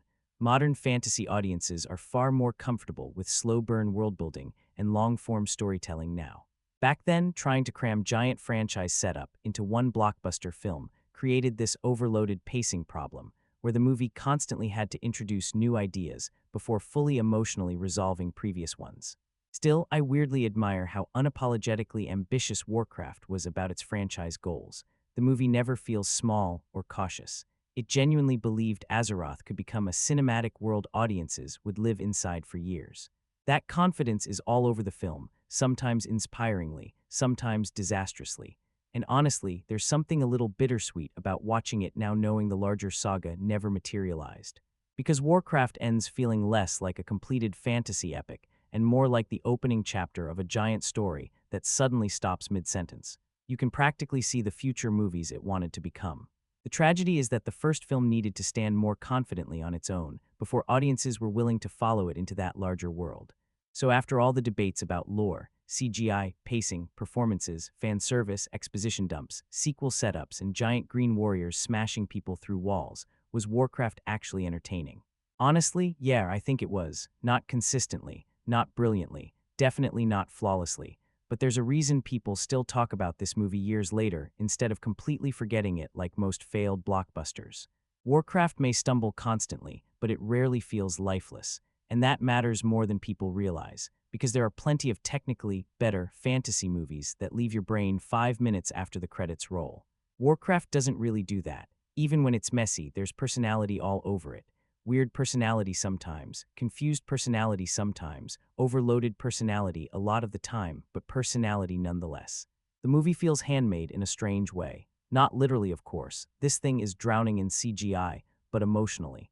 You can feel filmmakers trying to make something gigantic and sincere instead of just manufacturing interchangeable franchise product.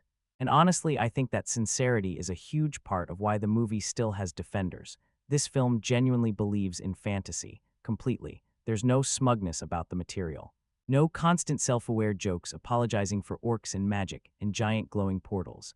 Warcraft treats its world seriously. Sometimes too seriously maybe, but I'd still rather watch that than another blockbuster terrified of fully committing to its own universe. And when the movie locks in, it can actually be really fun. Some of the battles are exciting, the orcs are visually impressive, certain emotional beats land surprisingly well. Durotan's storyline gives the movie genuine heart at times. Azeroth occasionally feels huge and immersive in the exact way fantasy worlds are supposed to. There are stretches where you catch glimpses of the great version of Warcraft that almost existed. That's honestly the movie in a nutshell for me, a film full of almosts, almost emotionally great, almost a fantasy classic, almost the video game adaptation breakthrough Hollywood wanted, almost the beginning of a huge cinematic universe. You can see all the pieces sitting there, they just never fully fuse together consistently enough, and yet, I still kind of enjoy watching it. Not in a so bad it's good way either. I genuinely think there's ambition and craftsmanship here worth appreciating. The visual teams clearly poured insane effort into bringing Azeroth to life. Duncan Jones was obviously trying to make something larger and more emotionally layered than the average game adaptation. The cast, even when uneven, never feels like they're sleepwalking through the material. The movie tries, really hard.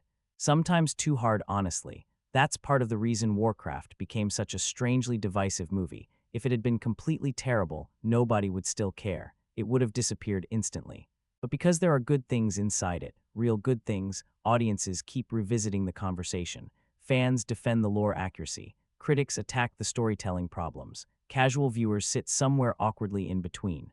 And honestly, all three perspectives make sense, because Warcraft is both ambitious and clumsy, visually impressive and emotionally uneven, respectful to its source material yet inaccessible to newcomers.